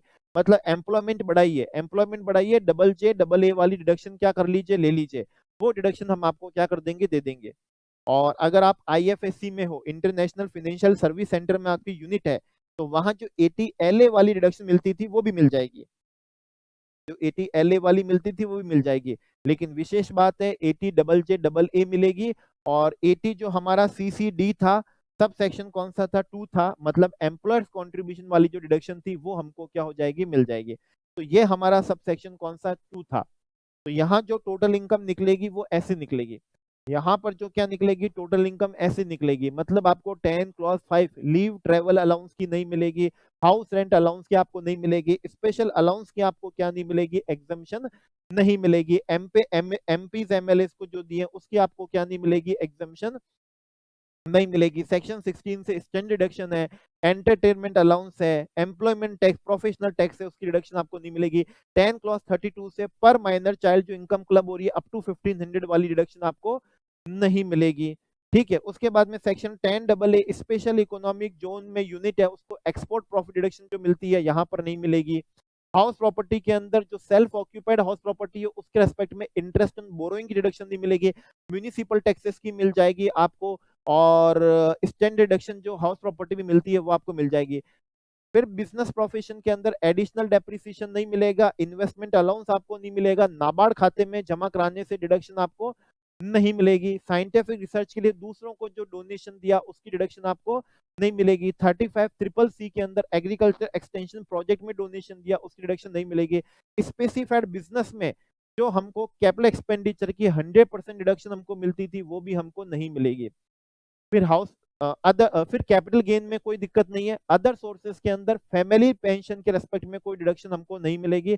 फिर ग्रॉस टोटल इनकम में से जब हम टोटल इनकम निकालेंगे तो चैप्टर 6A की कोई डिडक्शन नहीं मिलेगी एक्सेप्ट 80 JJAA, ठीक है ना। 80 CCD सबसेक्शन 2, सबसेक्शन 2 का मतलब है एम्प्लॉयर ने जो कंट्रीब्यूशन करा था पहले वो हमारी सैलरी का पार्ट बना था, फिर हमको 80 CCD सबसेक्शन 2 से डिडक्शन मिलती थी कितनी, 10% ऑफ हमारी सैलरी, और अगर सेंट्रल गवर्नमेंट हमारा एम्प्लॉयर है तो 14% ऑफ क्या हो जाता, सैलरी हो जाता, तो वो मिल जाएगी आपको, वो क्या होगी, मिल जाएगी। अब देखिए, अब ये क्या बनता है, क्वेश्चन बनता है हमारा कि हमें मान लीजिए एडिशनल डेप्रिसिएशन तो नहीं मिलेगा, हमें नहीं मिलेगा, लेकिन पहले का हमारा मतलब हमारे जो प्रीवियस क्या थे असेसमेंट ईयर थे उसमें हमारा कुछ डेप्रिसिएशन था जो हमारा क्या था, अनएब्जॉर्ब्ड था, अनएब्जॉर्ब्ड था। तो क्या हम उसको आज इस असेसमेंट ईयर में उसको हम सेट ऑफ कर पाएंगे, जिस असेसमेंट ईयर में हम 115 BAC क्या कर रहे हैं, ऑप्ट कर रहे हैं, तो क्या हम इसमें उसको क्या कर पाएंगे, सेट ऑफ कर पाएंगे। तो यहां पर इन्होंने सेक्शन 115 BAC ने क्या कहा, आप जो टोटल इनकम कंप्यूट करेंगे वो without set of any loss करेंगे, मतलब आप अपना लॉस क्या नहीं कर पाएंगे, सेट ऑफ नहीं कर पाएंगे। कौन सा लॉस या कौन सा डेप्रिसिएशन सेट ऑफ नहीं कर पाएंगे, वो कोई सा भी लॉस सेट ऑफ नहीं कर पाएंगे, वो कोई सा भी डेप्रिसिएशन सेट ऑफ नहीं कर पाएंगे। जो लॉस और डेप्रिसिएशन कौन सा था, सेक्शन 115 BAC सब सेक्शन 2 और उसके क्लॉज फर्स्ट में जो भी आइटम्स दिए ना, आइटम्स दिए कि आपको इन्वेस्टमेंट अलाउंस आपको नहीं मिलेगा, आपको एडिशनल डेप्रिसिएशन नहीं मिलेगा, आपने दूसरों को साइंटिफिक रिसर्च के लिए, स्टैटिस्टिकल रिसर्च के लिए, सोशल साइंस के रिसर्च के लिए जो डोनेशन दिए आपको उसकी डिडक्शन नहीं मिलेगी। तो अगर उनकी वजह से आपको जो भी लॉस है, ब्रॉड फॉरवर्ड लॉस है, और इनकी वजह से मतलब जो भी आपका ब्रॉड फॉरवर्ड क्या है, डेप्रिसिएशन है, ब्रॉड फॉरवर्ड डेप्रिसिएशन है, वो आप क्या नहीं कर पाओगे, टोटल इनकम की कंप्यूटेशन में सेट ऑफ नहीं कर पाओगे। सिर्फ कौन सा लॉस और डेप्रिसिएशन की बात कर रहे हैं, सिर्फ वो लॉस और डेप्रिसिएशन की बात कर रहे हैं जिसका हम section 115 BAC subsection 2 clause first में हमने जो पढ़ा था मतलब जिसकी हमको इस असेसमेंट ईयर में डिडक्शन नहीं मिलेगी, जिसकी हमको इस असेसमेंट ईयर में क्या नहीं मिलेगी, एग्जम्पशन नहीं मिलेगी। जिस असेसमेंट ईयर में 115 BAC क्या करा है, हमने ऑप्ट करा है, तो जिनके रेस्पेक्ट में नहीं मिलेगी, अगर उनके रेस्पेक्ट में अगर कोई हमारा ब्रॉड फॉरवर्ड क्या है, बिजनेस लॉस है, अगर उनके रेस्पेक्ट में हमारा कोई ब्रॉड फॉरवर्ड क्या है, डेप्रिसिएशन है, तो उसकी हमको इस असेसमेंट ईयर में क्या नहीं मिलेगी, सेट ऑफ नहीं मिलेगा, उसका हमको क्या नहीं मिलेगा, सेट ऑफ नहीं मिलेगा। अब हमारा यहाँ पर एक और क्या बनता है, क्वेश्चन बनता है, चलो हमको नहीं मिलेगा, हमने बाद में किसी सब्सिक्वेंट असेसमेंट ईयर में 115 BAC जो है उसको हमने ऑप्ट आउट कर लिया, उसको हमने क्या कर लिया, ऑप्ट आउट कर लिया, तो क्या उस ईयर में जाके हमको उसकी डिडक्शन मिल जाएगी। मतलब आज जो ब्रॉड फॉरवर्ड क्या है, लॉस है, या ब्रॉड फॉरवर्ड जो डेप्रिसिएशन है, किसकी वजह से, 115 BAC सबसेक्शन 2 क्लॉज फर्स्ट में जो भी हमको क्या दी है, एग्जेम्पशन के लिए मना करा है, डिडक्शन के लिए मना करा है, उन अकाउंट के अगर कोई ब्रॉड फॉरवर्ड लॉसेस हैं इस असेसमेंट ईयर में तो नहीं मिलेगी, क्योंकि इस असेसमेंट ईयर में 115 बीएसी ऑप्ट करा है। लेकिन क्या हमको सब्सिक्वेंट असेसमेंट ईयर में मिल जाएगी? जिस असेसमेंट ईयर में हम 115 बीएसी को क्या कर देते हैं, ऑप्ट आउट कर देते हैं, तो उसके लिए भी उन्होंने क्या कर दिया है, मना कर दिया। हम आज ही क्या मान लेंगे, इसी असेसमेंट ईयर में डीम्ड मान लेंगे। जिस ईयर में आपने 115 बीएसी ऑप्ट करा है, तो जो ब्रॉड फॉरवर्ड लॉसेस और ब्रॉड फॉरवर्ड डेप्रिसिएशन हम मान लेंगे कि deemed to have been given full effect, मतलब इस ईयर में हमने उसको सेट ऑफ हो भी गया, वो आपका लॉस भी सेट ऑफ हो गया, वो आपका डेप्रिसिएशन भी क्या हो गया, सेट ऑफ हो गया। अब वो सब्सिक्वेंट ईयर में क्या नहीं हो सकेगा, कैरी फॉरवर्ड नहीं हो सकेगा। सब्सिक्वेंट ईयर में क्या नहीं हो सकेगा, सेट ऑफ भी नहीं हो सकेगा। इवन सब्सिक्वेंट असेसमेंट ईयर में आपने 115 बीएसी को क्या कर दिया है, ऑप्ट आउट भी कर दिया है, तो भी आप उसकी क्या नहीं ले सकेंगे, डिडक्शन नहीं ले सकेंगे, डिडक्शन नहीं ले सकेंगे। अब वन मोर इंपॉर्टेंट चीज है, अभी तो हमने पढ़ा था हाउस प्रॉपर्टी के अंदर, अभी हमने पढ़ा था जो हमारा क्या हाउस प्रॉपर्टी है, हाउस प्रॉपर्टी में जो सेल्फ ऑक्यूपाइड प्रॉपर्टी है, सेल्फ ऑक्यूपाइड प्रॉपर्टी के रेस्पेक्ट में जो इंटरेस्ट ऑन बोरोइंग है उसकी हमको क्या नहीं मिलेगी, डिडक्शन नहीं मिलेगी। अब वन मोर रेस्ट्रिक्शन है, वन मोर रेस्ट्रिक्शन है, हमको income from house property head में से, income from house property head में से अगर कोई लॉस आता है, income from house property head में से क्या आता है, लॉस आता है, वो लॉस हम दूसरे हेड ऑफ इनकम से क्या नहीं कर सकते, सेट ऑफ नहीं कर सकते। पहली रेस्ट्रिक्शन थी सेल्फ ऑक्यूपाइड प्रॉपर्टी के रेस्पेक्ट में इंटरेस्ट ऑन बोरोइंग की डिडक्शन नहीं मिलेगी, मतलब लेट आउट प्रॉपर्टी के रेस्पेक्ट में हमको डिडक्शन क्या हो जाएगी, मिल जाएगी।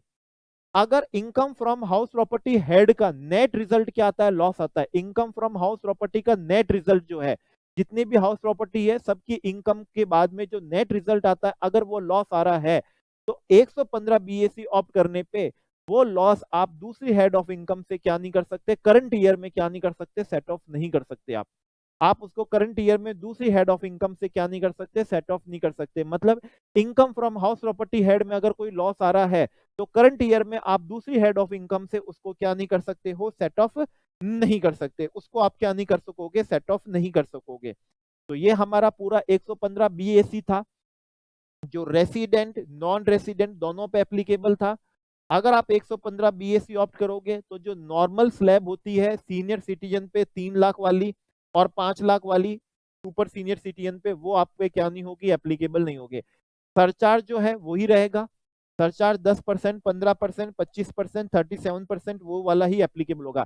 चैप्टर 6A की कोई डिडक्शन नहीं मिलेगी, सिर्फ 80 CCD सबसेक्शन 2 जो एम्प्लॉयर का कंट्रीब्यूशन था सेंट्रल गवर्नमेंट की पेंशन स्कीम में, जिसकी हमको डिडक्शन मिल जाती है 10% ऑफ सैलरी, और अगर हमारा एम्प्लॉय सेंट्रल गवर्नमेंट हो तो 14% ऑफ सैलरी उसकी हमको मिल जाती है, तो वो मिल जाएगी। 80 डबल जे डबल ए की हमको क्या मिल जाएगी, डिडक्शन मिल जाएगी, जो एडिशनल एम्प्लॉयमेंट कॉस्ट की जो 30% डिडक्शन होती है वो मिल जाएगी। या अगर हम IFSC में यूनिट है तो 80 LA वाली हमको डिडक्शन मिल जाएगी। अगर हमें हाउस प्रॉपर्टी हेड में क्या है, लॉस है, तो हम उसको दूसरी हेड ऑफ इनकम से उसको क्या नहीं कर सकेंगे, सेट ऑफ नहीं कर सकेंगे।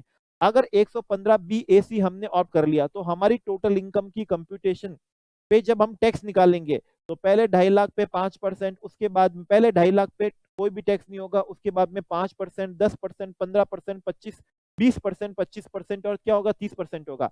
ये 115 BAC है, not withstanding anything contained in this act है। अगर 115 BAC ऑप्ट करा तो आपकी टैक्स की कंप्यूटेशन वैसे ही होगी जो सब सेक्शन 1 में दी है, फिर आपके ऊपर AMT वाला प्रोविजन भी क्या नहीं होगा, एप्लीकेबल नहीं होगा। विशेष बात है, क्योंकि फिर आपकी कंप्यूटेशन सब सेक्शन 1 में जो आपको रेट बताई गई है 5%, 10%, 15, 20, 25, 30 उसी से होगा, आप पे AMT प्रोविजन क्या नहीं होगा, एप्लीकेबल नहीं होगा। हाँ, आप अपनी टोटल टैक्स में से 87A की क्या ले सकोगे, रिबेट ले सकोगे, क्योंकि ये बोलता है not withstanding anything contained in this act, मतलब 115 BAC में जो प्रोविजन बताए वो ओवरराइडिंग है, 115 BAC में जो बताए वो क्या है, ओवरराइडिंग है, ठीक है। लेकिन आपको 87A की क्या मिल जाएगी, रिबेट मिल जाएगी, क्योंकि उसके लिए उन्होंने मना नहीं करा है। अच्छा, AMT की हम AMT एप्लीकेबल नहीं होगा, क्यों नहीं होगा, क्योंकि जब हम 115 BAC ऑप्ट करेंगे तो हमारी कंप्यूटेशन कैसे होगी, 5, 10, 15, 20, 25 और 30% उसी रेट से ही होगी, फिर उसी रेट से ही होगी, और ओवरराइडिंग है तो हमको AMT एप्लीकेबल नहीं होगा, और उस रेट से जो टैक्स निकला है उस पर हमको 87A की क्या मिल जाएगी, रिबेट मिल जाएगी। Notwithstanding anything contained in this क्या था, एक्ट था, but subject to provision of this chapter, इस चैप्टर का मतलब है जैसे सेक्शन 111A है, शॉर्ट टर्म कैपिटल गेन है 15% की रेट वाला, वो आप पे एप्लीकेबल होगा। लॉन्ग टर्म कैपिटल गेन है 112 वाला या 112A वाला, ठीक है। आपको मान लीजिए विनिंग से जो क्या हुई है, इनकम हुई है, अनएक्सप्लेन्ड आपके क्या है, कैश क्रेडिट है, money Boolean jewellery valuable article है, उस पर 60% टैक्स रेट होती है, 25% सरचार्ज, 4% सेस, इफेक्टिव कितना होता है 78% होता है, वो क्या रहेगा, एप्लीकेबल रहेगा, ठीक है। नॉन रेसिडेंट के केस में रॉयल्टी का टैक्सेशन 10% होता है, इंटरेस्ट का क्या होता है 5%, डिविडेंड का 20% होता है। तो इस एक्ट के, इस चैप्टर के जो प्रोविजन है, इस चैप्टर के प्रोविजन को ये क्या नहीं करेगा, ओवरराइड नहीं करेगा। मतलब वो स्पेशल टैक्स रेट का टैक्सेशन, वो स्पेशल इनकम का टैक्सेशन स्पेशल रेट से ही होगा, और बाकी इनकम का टैक्सेशन 5%, 10%, 15%, 20%, 25%, उस तरह से 30% उस तरीके से होगा, ठीक है। तो इसके बाद में अगर आपने 115 बीएसी, अगर आपको क्या इनकम फ्रॉम बिजनेस प्रोफेशन नहीं है, तो आपको हर रिटर्न के अंदर आपको इसको क्या करना होगा, ऑप्ट इन करना होगा। आप किसी असेसमेंट ईयर में आप इसे ऑप्ट आउट भी कर सकते हैं, और वापस से सब्सिक्वेंट असेसमेंट ईयर में आप इसे क्या कर सकते हैं, ऑप्ट इन भी कर सकते हैं। लेकिन अगर आपको क्या है, person having income from business profession है, एक बार अगर आपने रिटर्न फाइल करने की ड्यू डेट से पहले पहले इसको क्या कर लिया है, ऑप्ट इन कर लिया है, तो अब आपके सब्सिक्वेंट असेसमेंट ईयर में ही यही ऑप्शन क्या रहेगा, आपके ऊपर एप्लीकेबल रहेगा, प्रोवाइडेड आप इसे एक बार क्या कर सकते हैं, ऑप्ट आउट कर सकते हैं। अगर वंस आपने इसे ऑप्ट आउट कर लिया तो वो लाइफ टाइम के लिए क्या हो जाएगा, ऑप्ट आउट हो जाएगा। बस इसमें एक क्या है, एक्सेप्शन है कि अगर आपने ऑप्ट आउट करने के बाद में अगर आपकी बिजनेस और प्रोफेशन की इनकम सीज हो जाती है ही नहीं, तो फिर दोबारा से आप इसको क्या कर सकते हो, ऑप्ट इन कर सकते हो, फिर दोबारा से आप इसको क्या कर सकोगे, ऑप्ट इन कर सकोगे, ठीक है। ये हमने अभी इसका क्या निकाल लिया था, सारा का सारा हमने जूस निकाल लिया था। आइए एक हम क्या कर लेते हैं, इसका न्यूमेरिकल कर लेते हैं, और न्यूमेरिकल नॉर्मल प्रोविजन और स्पेशल प्रोविजन दोनों से कर लेते हैं, ठीक है। मिस्टर अजय है, इसका मतलब ये क्या, इंडिविजुअल है, एज कौन सी है, 40 ईयर्स है, तो नॉर्मल में भी 2.5 लाख वाली स्लैब ही एप्लीकेबल होगी। सैलरीड एम्प्लॉय है, तो 115 बीएसी ऑप्ट करने पे इन्हें लीव ट्रेवल अलाउंस की एग्जेम्पशन नहीं मिलेगी, हाउस रेंट अलाउंस की एग्जेम्पशन नहीं मिलेगी, स्पेशल अलाउंसेस की क्या नहीं मिलेगी, एग्जेम्पशन नहीं मिलेगी, स्टैंडर्ड डिडक्शन सैलरी की नहीं मिलेगी, एंटरटेनमेंट अलाउंस की डिडक्शन नहीं मिलेगी, प्रोफेशनल टैक्सेस जो पे करे हैं उसकी डिडक्शन इनको नहीं मिलेगी, ठीक है ना, सैलरी हेड के अंदर। और ये किसके हैं, एम्प्लॉय किसके हैं, टाटा स्टील के हैं, मतलब सेंट्रल गवर्नमेंट के क्या नहीं है, एम्प्लॉय नहीं है। तो इनकी हमको इनकम दी हुई है बेसिक सैलरी 40 लाख रुपीस। तो बेसिक सैलरी चाहे नॉर्मल स्कीम में हो, चाहे 115 बीएससी स्पेशल टैक्स रिजिम में हो, दोनों में सेम रहेगा। हाउस रेंट अलाउंस कितना है, 90,000 है। अच्छा, साथ में आपको सॉल्यूशन भी कराता जाऊं। देखिए दोनों में कितनी रहेगी, आपकी सैलरी तो 40 लाख की 40 लाख रहेगी, हाउस रेंट अलाउंस कितना है, 90,000 है, तो दोनों केस में हाउस रेंट अलाउंस तो कितना रहेगा, 90,000 ही रहेगा, ठीक है। इस 90,000 में से 60,000 10 क्लॉज 13A से एग्जेम्प्ट है। अगर आप 115 बीएससी ऑप्ट करोगे तो ये एग्जेम्पशन नहीं मिलेगी, लेकिन अगर ऑप्ट नहीं करोगे तो 90,000 में से 60,000 क्या हो जाएगा, एग्जेम्प्ट हो जाएगा। तो नॉर्मल में आप देख लीजिए 60,000 तो एग्जेम्प्ट हो गया, और 115 बीएससी जो स्पेशल टैक्स रिजिम था, इसमें आपको कोई भी क्या नहीं मिलेगी, एग्जेम्पशन 10 क्लॉज 13A की नहीं मिलेगी। इसके बाद में लीव ट्रेवल कंसेशन है, कितना मिला, 1,95,000 का। तो दोनों ही केस में ये हमारी क्या बनेगा, सैलरी हेड की इनकम बनेगा। आइए 1 लाख कितना हो गया, 95 क्या है, 1000 है। अब इस 1,95,000 में से 1,80,000 10 क्लॉज 5 से एग्जेम्प्ट है। स्पेशल टैक्स रिजिम के अंदर हमको 10 क्लॉज 5 की लीव ट्रेवल अलाउंस की एग्जेम्पशन नहीं मिलेगी, लेकिन नॉर्मल प्रोविजन में हमको 1,80,000 की क्या मिल जाएगी, एग्जेम्पशन मिल जाएगी। ये लीजिए, नॉर्मल में 1,80,000 की मिल गई, लेकिन स्पेशल टैक्स रिजिम में हमको उसकी क्या नहीं मिल रही है, एग्जेम्पशन नहीं मिल रही है। इसके बाद में एनपीएस नेशनल पेंशन स्कीम के अंदर कंट्रीब्यूशन करा है हमारे एम्प्लॉयर ने 12% ऑफ बेसिक सैलरी, कितना करा, 4,80,000। जितना भी वो कंट्रीब्यूशन करेंगे वो हमारी सैलरी का हिस्सा बनेगा, वो हमारी सैलरी का हिस्सा बनेगा। दोनों ही केस में बनेगा, चाहे नॉर्मल टैक्स में आओ चाहे स्पेशल टैक्स में आओ, दोनों में मिलेगा। और दोनों ही केस में हमको 80 सीसीडी सबसेक्शन 2 की डिडक्शन मिलेगी, लेकिन कितनी मिलेगी, 10% ऑफ सैलरी, ठीक है ना। 10% ऑफ किसकी मिलेगी, सैलरी की, क्योंकि ये सेंट्रल गवर्नमेंट का एम्प्लॉय नहीं है। अगर सेंट्रल गवर्नमेंट का होता तो 14% होता, लेकिन ये सेंट्रल गवर्नमेंट का नहीं है, तो एम्प्लॉयर ने जो भी कंट्रीब्यूशन हमारी पेंशन स्कीम में कराए, पहले तो वो हमारी सैलरी हेड की इनकम बनेगा, फिर हमको ग्रॉस टोटल इनकम में से 80 CCD सबसेक्शन 2 से 10% ऑफ सैलरी की डिडक्शन मिल जाएगी। और हमारे यहाँ बेसिक सैलरी कितनी है, 40 लाख है। तो 40 लाख का 10% कितना होता है, 4 लाख होता है। दोनों ही केसेस में हमको 4 लाख की क्या मिल जाएगी, डिडक्शन मिल जाएगी, दोनों ही केसेस में मिल जाएगी। ये रहा 4 लाख और ये रहा 4 लाख। 80 CCD सबसेक्शन 2 था। एम्प्लॉयर्स कॉन्ट्रीब्यूशन टू क्या था, एनपीएस था। कितनी मिल रही है, 10%। 14% होती अगर हम सेंट्रल गवर्नमेंट के क्या होते हैं, एम्प्लॉय होते हैं। तो ये लीजिए, ये भी हमने इसको क्या कर लिया, सॉल्व कर लिया। आगे आते हैं पेमेंट ऑफ क्या, प्रोफेशनल टैक्स। नॉर्मल में हमको सेक्शन 16 से प्रोफेशनल टैक्सेस की डिडक्शन मिल जाएगी, लेकिन स्पेशल टैक्स स्कीम में, स्पेशल टैक्स रिजिम में हमको प्रोफेशनल टैक्स जो सेक्शन 16 से मिलता है उसकी डिडक्शन नहीं मिलेगी। तो आइए ये देखिए, ये देखिएगा, ये देखिएगा, ये प्रोफेशनल टैक्स की हमको डिडक्शन मिल गई यहाँ पर, लेकिन स्पेशल टैक्स रिजिम में हमको उसकी क्या नहीं मिल रही है, डिडक्शन नहीं मिल रही है। ठीक है, ये बस हमारी सैलरी की क्या हो गई, इंफॉर्मेशन हो गई। अब नॉर्मल टैक्स स्कीम में हमको सैलरी में 50,000 की क्या मिलेगी, स्टैंडर्ड डिडक्शन मिलेगी, लेकिन स्पेशल टैक्स रिजिम में हमको स्टैंडर्ड डिडक्शन नहीं मिलेगी। ये देख लीजिए, स्टैंडर्ड डिडक्शन नॉर्मल में मिल जाएगी, लेकिन स्पेशल टैक्स रिजिम में हमको कोई डिडक्शन नहीं मिलेगी। ये आ चुकी है हमारी इनकम फ्रॉम, कौन सी आ गई है, दोनों में सैलरी आ गई है। अब आगे बढ़ते हैं। Income from property self occupied 1 lakh कितना है, 5,000 है। ठीक है, 1 लाख कितना आ रहा है, 5,000 आ रहा है। चलिए ठीक है, इसके बाद में इसका ट्रीटमेंट हम करेंगे। Income from property let out 60,000 की इनकम है, और कोई प्रॉपर्टी सी से हमको लॉस है 80,000 का। सबसे पहले नॉर्मल की हम क्या करें, बात करें तो नॉर्मल में हमको, ठीक है, ये हमारा लॉस, इससे हम सेट ऑफ कर देंगे।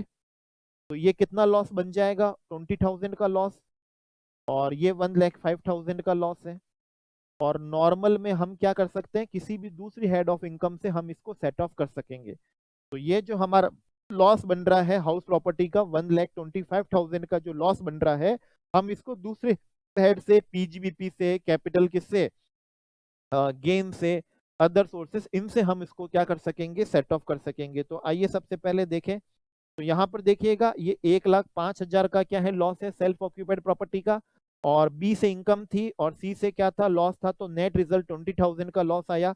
तो ये लॉस हम दूसरी हेड ऑफ इनकम से क्या कर सकेंगे, सेट ऑफ कर सकेंगे। लेकिन स्पेशल टैक्स रिजिम में हमने क्या पढ़ा था, स्पेशल टैक्स रिजिम में पढ़ा था हमने कि सेल्फ ऑक्यूपाइड प्रॉपर्टी के रेस्पेक्ट में, सेल्फ ऑक्यूपाइड प्रॉपर्टी 23 सबसेक्शन 2 जो है, उस प्रॉपर्टी के रेस्पेक्ट में हमको इंटरेस्ट की डिडक्शन ही नहीं मिलेगी।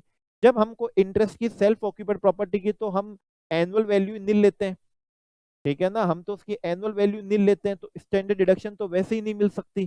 ठीक है, तो हमको और इंटरेस्ट की भी नहीं मिलेगी। तो नॉर्मल के अंदर तो ये 1,05,000 का लॉस हमको अलाउ ही नहीं होगा। ठीक है, बी से इनकम है और सी हाउस से लॉस है, और नेट रिजल्ट कितना आ रहा है, 20,000 का लॉस आ रहा है।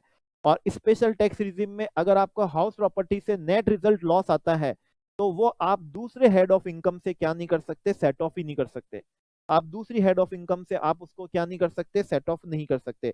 तो स्पेशल टैक्स स्कीम में देख लीजिए, ये ना तो 1,05,000 का लॉस अलाउ होगा, क्योंकि इंटरेस्ट अलाउ ही नहीं होता है सेल्फ ऑक्यूपाइड प्रॉपर्टी के रेस्पेक्ट में, इंटरेस्ट एंड बोरोइंग की हमको डिडक्शन मिलती नहीं है। और नेट रिजल्ट अगर हाउस प्रॉपर्टी का लॉस आ रहा है, तो वो दूसरी हेड ऑफ इनकम से भी क्या नहीं होगा, सेट ऑफ नहीं होगा। तो ऐसी स्थिति में वो लॉस हमको अलाउ ही नहीं होगा। नॉर्मल के अंदर हम ये 1,25,000 का लॉस दूसरी हेड ऑफ इनकम से क्या कर सकेंगे, सेट ऑफ कर सकेंगे। लेकिन स्पेशल टैक्स रिजिम में हाउस प्रॉपर्टी का लॉस किसी भी हेड ऑफ इनकम से करंट ईयर में से क्या नहीं हो सकेगा, सेट ऑफ हो ही नहीं सकेगा। ठीक है, अब क्वेश्चन में क्या बढ़ते हैं, आगे बढ़ते हैं और प्रैक्टिस कर लेते हैं। सेविंग बैंक अकाउंट है, लेकिन ये माइनर सन कौन सा है, अजय है। नॉर्मल स्कीम में हमको 10 क्लॉज 32 में 800 रुपीज का इंटरेस्ट है, हमको 800 रुपीज की डिडक्शन मिल जाएगी, क्योंकि 10 क्लॉज 32 में 1500 तक की मिलती है। नॉर्मल में तो मिल जाएगी, लेकिन स्पेशल टैक्स रिजिम में इस 800 के रेस्पेक्ट में हमको 10 क्लॉज 32 की कोई भी डिडक्शन नहीं मिलेगी। नेक्स्ट और पढ़ लेते हैं। अगेन सेविंग बैंक अकाउंट है, ये माइनर डॉटर है कौन से, अजय की। 2,000 रुपीज का क्या इंटरेस्ट है। नॉर्मल टैक्स रिजिम में, नॉर्मल टैक्स रिजिम में हमको 1,500 रुपए की डिडक्शन मिल जाएगी 10 क्लॉज 32 में, लेकिन स्पेशल टैक्स रिजिम में इसमें से हमें कोई भी डिडक्शन नहीं मिलेगी। तो आइए सॉल्यूशन पे देखते हैं। नॉर्मल में से 800 में से 800 की 10 क्लॉज 32 में मिल जाएगी, लेकिन स्पेशल में कोई भी हमको डिडक्शन नहीं मिलेगी। जो हमारी माइनर डॉटर थी, 2000 में से नॉर्मल टैक्स रिजीम में 1500 की डिडक्शन हमको 10 क्लॉज 32 में मिल जाएगी, लेकिन स्पेशल टैक्स रिजीम में इस 2000 के रेस्पेक्ट में हमको कोई भी क्या नहीं मिलेगी, डिडक्शन नहीं मिलेगी। तो बड़े आसानी से क्वेश्चन क्या हो रहा है, सॉल्व हो रहा है। अब ये खुद के सेविंग बैंक अकाउंट के इंटरेस्ट है 28,000 का।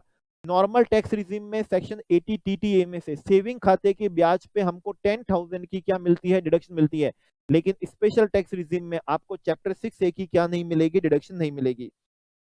तो ये हमारे अदर सोर्सेज का ब्याज 28,000 है। 80 टीटीए में हमको 10,000 की क्या मिल जाएगी, डिडक्शन मिल जाएगी नॉर्मल टैक्स रिजीम में, लेकिन स्पेशल टैक्स रिजीम में हमको ऐसी कोई भी क्या नहीं मिलेगी, डिडक्शन नहीं मिलेगी। चलिए क्वेश्चन को और देखते हैं।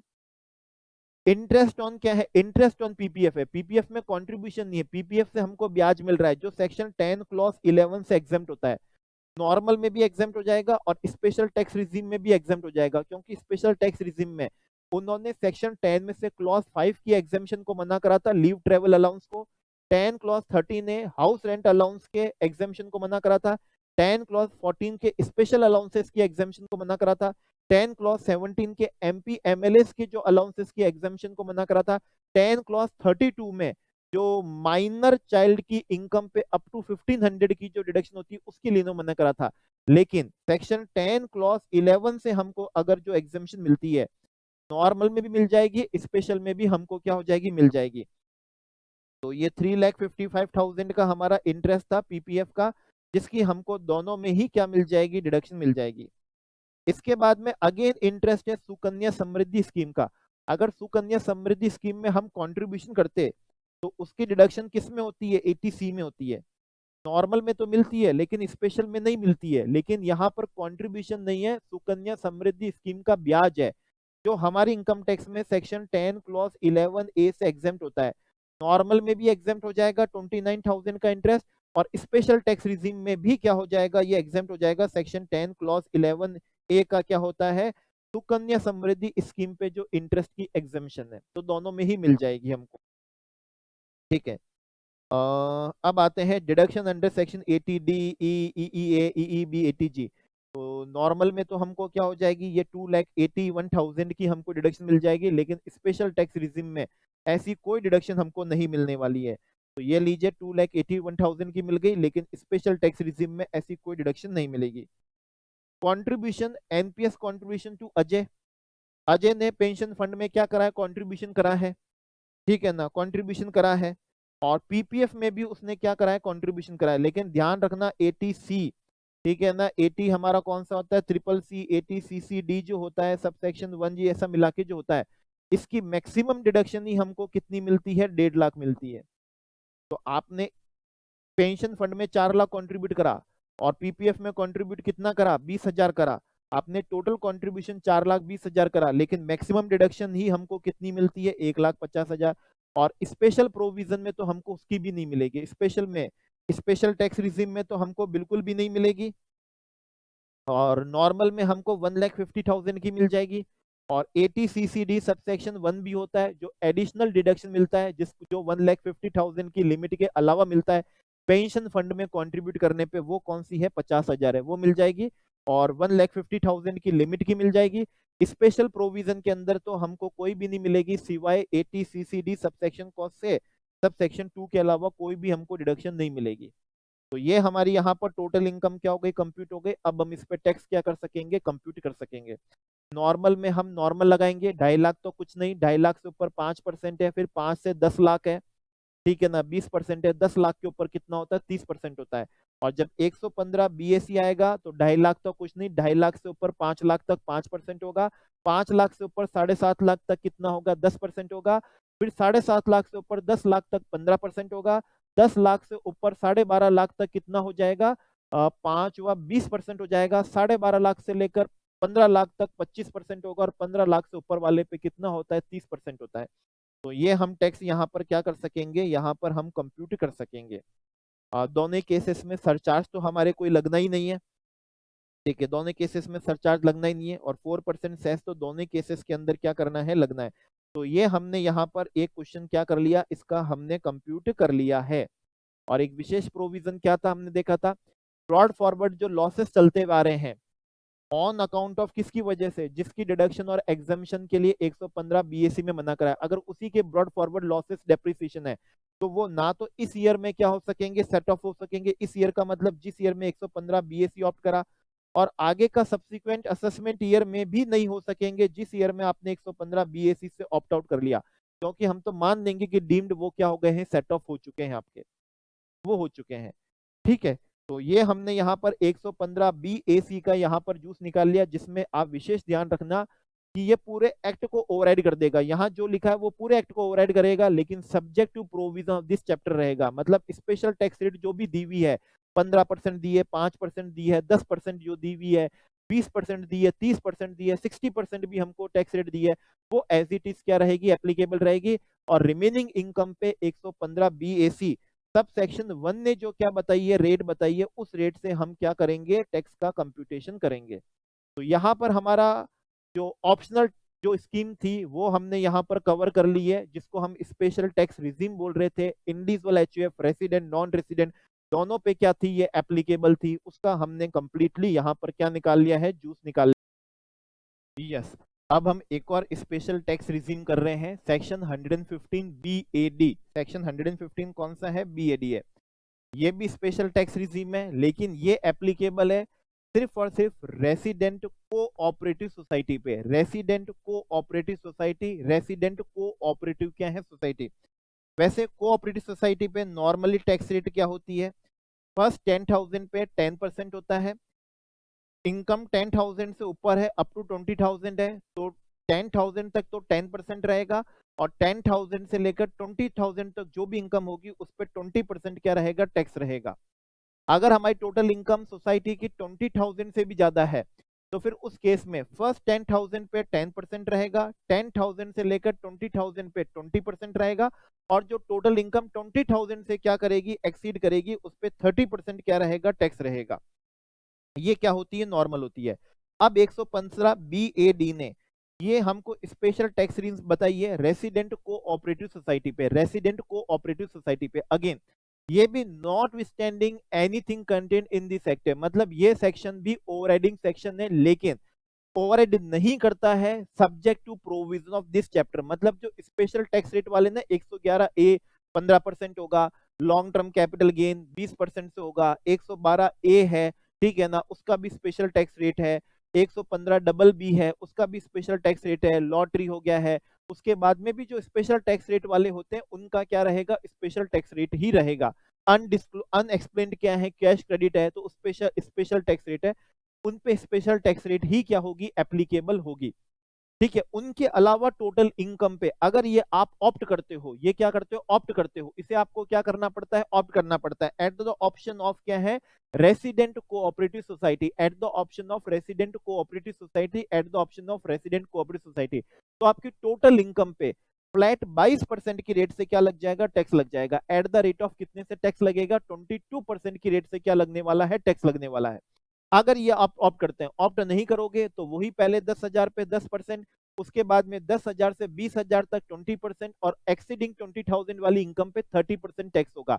और 115 BAD ऑप्ट कर लेते हो, जो कि सिर्फ और सिर्फ रेसिडेंट कोऑपरेटिव सोसाइटी के लिए है, तो आपकी टोटल इनकम पे 22% की रेट से टैक्स लगेगा, लेकिन subject to provision of this chapter है। मतलब स्पेशल इनकम, जो स्पेशल रेट वाली इनकम है, स्पेशल टैक्स रेट वाली इनकम है, उस पे स्पेशल रेट से ही क्या लगने वाला है, टैक्स लगने वाला है।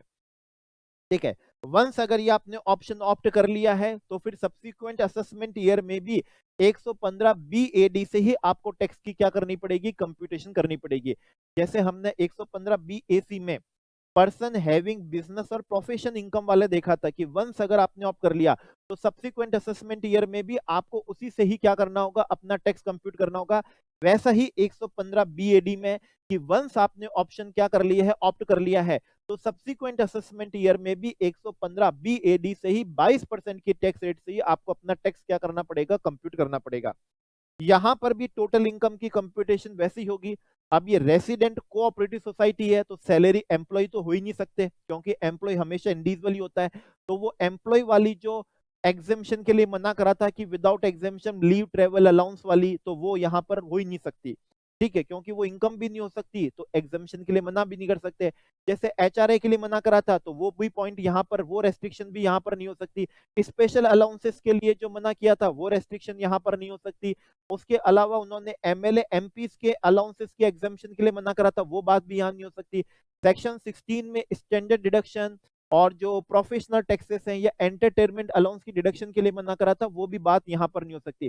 10 क्लॉज 32 में माइनर चाइल्ड की इनकम जो क्लब होती है उस पर अप टू 1500 तक की डिडक्शन जो मिलती है, वो भी यहाँ पर नहीं हो सकती, क्योंकि ये रेसिडेंट कोऑपरेटिव क्या है, सोसाइटी है, ठीक है। फैमिली पेंशन की डिडक्शन के लिए मना करा था, वो भी पॉइंट यहाँ पर नहीं हो सकता, वो भी पॉइंट क्या नहीं हो सकता, यहाँ पर नहीं हो सकता, वो भी पॉइंट नहीं यहाँ पर नहीं हो सकता, ठीक है, क्योंकि वो पेंशन, वो तो फैमिली पेंशन के लिए था, और यहाँ पढ़ रहे रेसिडेंट कोऑपरेटिव सोसाइटी। तो अब यहाँ पर क्या है, सेम जैसे वहां पर उन्होंने 10AA के लिए मना करा था कि 10AA की नहीं मिलेगी, यहाँ पर भी नहीं मिलेगी। वहां एडिशनल डेप्रिसिएशन के लिए मना करा था, यहाँ पर भी कह रहे हैं एडिशनल डेप्रिसिएशन की आपको डिडक्शन नहीं मिलेगी। वहां पर उन्होंने इन्वेस्टमेंट अलाउंस के लिए क्या करा था, मना करा था, मैंने बताया था इन्वेस्टमेंट अलाउंस वैसे ही अब क्या हो चुका है, 2020 से पहले था, वहां पर भी मना करा था स्पेशल, वहां यहाँ भी नहीं मिलेगा। तो टी रबड़ कॉफी में नाबार्ड खाते में टी रबड़ कॉफी स्पेशल अकाउंट में जमा कराने से जो डिडक्शन के लिए वहां मना करा था, यहाँ पर भी क्या होगा, पीजीवीपी में नहीं मिलेगी, ठीक है ना। साइंटिफिक रिसर्च के लिए दूसरों को डोनेशन दे रहे हो, university, college, association, institution, Indian company, IIT, national lab को, ठीक है ना, उनको डोनेशन देने पे वहां पर भी मना करा था, यहाँ पर भी उनको क्या कर दिया है, मना कर दिया है कि आपको डिडक्शन नहीं मिलेगी। स्पेसिफाइड बिजनेस में कैपिटल एक्सपेंडिचर की जो डिडक्शन थी, वहां पर भी मना करा था, यहाँ पर भी नहीं मिलेगी। 35CCC एग्रीकल्चर एक्सटेंशन प्रोजेक्ट की डिडक्शन के लिए वहां पर भी मना करा था, यहाँ पर भी उन्होंने क्या कर दिया, मना कर दिया, ठीक है। और फैमिली पेंशन की तो बात हो ही नहीं सकती है। चैप्टर 6A की डिडक्शन के लिए वहां पर भी मना करा था, यहाँ पर भी मना कर दिया। 80JJAA की वहां उन्होंने कहा था मिल जाएगी, यहाँ पर भी क्या हो जाएगी, मिल जाएगी। 80CCD सबसेक्शन 2 वहां पर हो सकता था, लेकिन यहाँ पर तो हो ही नहीं सकता, क्योंकि यहाँ पर तो असेसी ही रेसिडेंट कोऑपरेटिव क्या है, सोसाइटी है, ठीक है, रेसिडेंट कोऑपरेटिव सोसाइटी कोई एम्प्लॉय है ही नहीं। तो 80CCD सबसेक्शन 2 की डिडक्शन वहां मिलती थी, लेकिन यहाँ तो उसका क्वेश्चन ही अराइज नहीं हो सकता। 80JJAA की वहां पर भी मिलती थी, एडिशनल न्यू एम्प्लॉयमेंट कॉस्ट का 30% यहाँ पर भी मिल जाएगी। 80LA के लिए भी उन्होंने कहा था मिल जाएगी, यहाँ पर भी आपको सेक्शन 80LA की क्या मिल जाएगी, डिडक्शन यहाँ पर आपको मिल जाएगी। तो मोर और लेस लगभग लगभग सेम है, लगभग लगभग सेम है। बस हाउस प्रॉपर्टी के लिए कोई रेस्ट्रिक्शन, इन्होंने हाउस प्रॉपर्टी में सेल्फ ऑक्यूपाइड, तो सेल्फ ऑक्यूपाइड कभी भी किसका नहीं हो सकता, कोऑपरेटिव सोसाइटी का हो ही नहीं सकता। तो वो रेस्ट्रिक्शन जो वहां पर उन्होंने बताई थी, यहाँ पर एप्लीकेबल ही नहीं हो सकती। जैसे सैलरी वाली नहीं हो सकती, 10 क्लॉज 32 में माइनर चाइल्ड पे अप टू 1500 तक की डिडक्शन पे जो रेस्ट्रिक्शन वहां पर थी, वो यहाँ पर हो ही नहीं सकती। उसी तरह से सेल्फ ऑक्यूपाइड पे इंटरेस्ट ऑन कौन सा, बोरोइंग की डिडक्शन के लिए जो वहां रेस्ट्रिक्शन लगाई थी, वो यहाँ पर हो ही नहीं सकती, ठीक है ना, वो यहाँ पर हो ही नहीं सकती, क्योंकि कोऑपरेटिव सोसाइटी करता है जो हमेशा कौन होता है, इंडिविजुअल या फिर कौन होता है, एचयूएफ होता है, उनके लिए होती है। तो इन पे वो एप्लीकेबल हो ही नहीं सकती है। बाकी सारी कंडीशन सेम है कि वो जो ब्रॉड फॉरवर्ड आपकी जो लॉसेस और डिडक्शन है, इनकी वजह से वो ना तो इस ईयर में क्या हो सकेंगे आपके सेट ऑफ हो सकेंगे, ना ही सब्सिक्वेंट ईयर में भी सेट ऑफ हो सकेंगे, सब्सिक्वेंट ईयर में भी नहीं हो सकेंगे। इवन अगर आप ऑप्ट आउट भी कर लोगे तो भी क्या नहीं हो सकते, वो सेट ऑफ नहीं हो सकेंगे, तो भी वो क्या नहीं हो सकेंगे, सेट ऑफ नहीं हो सकेंगे, क्योंकि उनको तो डीम्ड क्या कर लिया जाएगा, मान लिया जाएगा, उनको डीम्ड मान लिया जाएगा कि वो क्या हो चुके हैं, सेट ऑफ हो चुके हैं। वंस आपने इसको ऑप्ट कर लिया, तो सब्सिक्वेंट ईयर में भी 115 BAD से ही आपको टोटल टैक्स की, टोटल इनकम पे टैक्स की कंप्यूटेशन करनी पड़ेगी। लेकिन अगर आप ऑप्ट आउट कर लेते हो, तो एक बार ऑप्ट आउट कर लिया तो फिर वो सभी सब्सिक्वेंट असेसमेंट ईयर के लिए क्या हो जाएगा, ऑप्ट आउट हो जाएगा। वो सभी सब्सिक्वेंट असेसमेंट ईयर के लिए क्या मान लिया जाएगा, ऑप्ट आउट क्या कर लिया जाएगा, मान लिया जाएगा। तो ये एज सच कोई बहुत ज्यादा इंपॉर्टेंट एग्जाम के पॉइंट ऑफ व्यू से नहीं है। इसको हम एग्जाम के लिए कौन सी कैटेगरी का मानेंगे, इसको हम सी कैटेगरी का क्या करते हैं, मानते हैं, ठीक है। लेकिन 115 जो BAC हमने क्या करा था, कवर किया था, ठीक है, वो एग्जाम के पॉइंट ऑफ व्यू से बिल्कुल 100% कौन सी कैटेगरी का मान रहे हैं, इसे हम ए कैटेगरी का ही क्या कर रहे हैं, मान रहे हैं। तो ये दोनों स्पेशल टैक्स रिजीम थी, ऑप्शनल टैक्स रिजीम थी, 115 BAC और 115 कौन सा है, BAD है। इसका एक न्यूमेरिकल दिया है जो मैं कहूंगा आप सेल्फ कर सकेंगे, क्योंकि टैक्स कंप्यूट करना बहुत आसान होता है। 10,000 तक 10% लगाना, 10,000 से ऊपर 20 लगाना, और 20,000 से ऊपर क्या लगाना, 30 लगाना।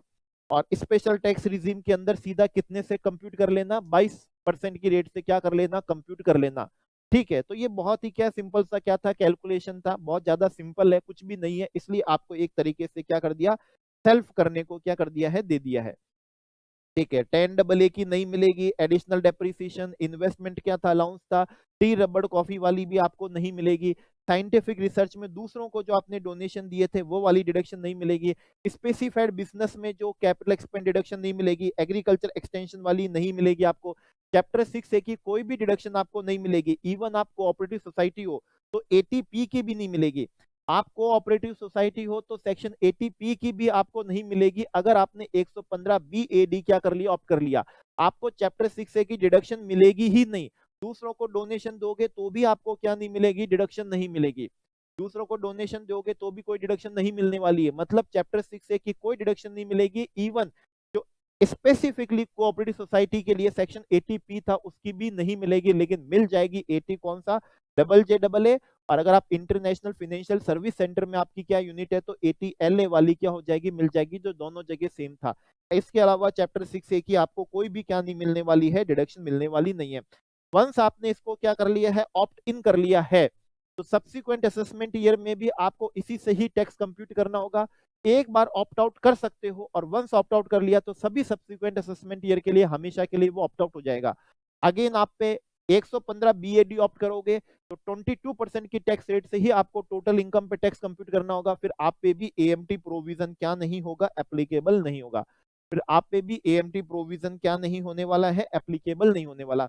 तो अभी हमने कंप्लीट क्या कर लिया है, जूस निकाल लिया, हर वर्ड का क्वेश्चंस का जूस निकाल लिया, जिसमें से 115BAC हमारे लिए बहुत रेलेवेंट था, और उसमें भी रेलेवेंट था सब्जेक्ट टू प्रोविजन ऑफ कौन सा है, दिस चैप्टर, मतलब स्पेशल टैक्स रेट वाली जो इनकम होगी उस इनकम पे स्पेशल रेट से ही क्या निकलेगा, टैक्स निकलेगा। रिमेनिंग इनकम पे सब सेक्शन 1 में जो क्या बताइए, रेट बताइए, इस रेट से क्या निकल जाएगा, टैक्स क्या होगा, कंप्यूट होगा।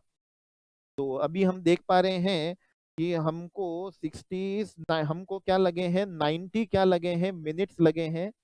ठीक है ना, 90 मिनट्स लगे। मैं चाहता हूं आप इसको, ठीक है ना, आप इसको कितने, आप इसको 30 मिनट्स कर लीजिए, क्योंकि इसमें से एक कैटेगरी का प्रोविजन 30 मिनट्स इसलिए क्योंकि 115BAC को एक बार अपने से भी क्या करिएगा, रीड करिएगा, और उस क्वेश्चन को भी क्या करिएगा, एक बार अपने से क्या करिएगा, सॉल्व करिएगा, इसलिए आपको क्या है, 30 मिनट्स है।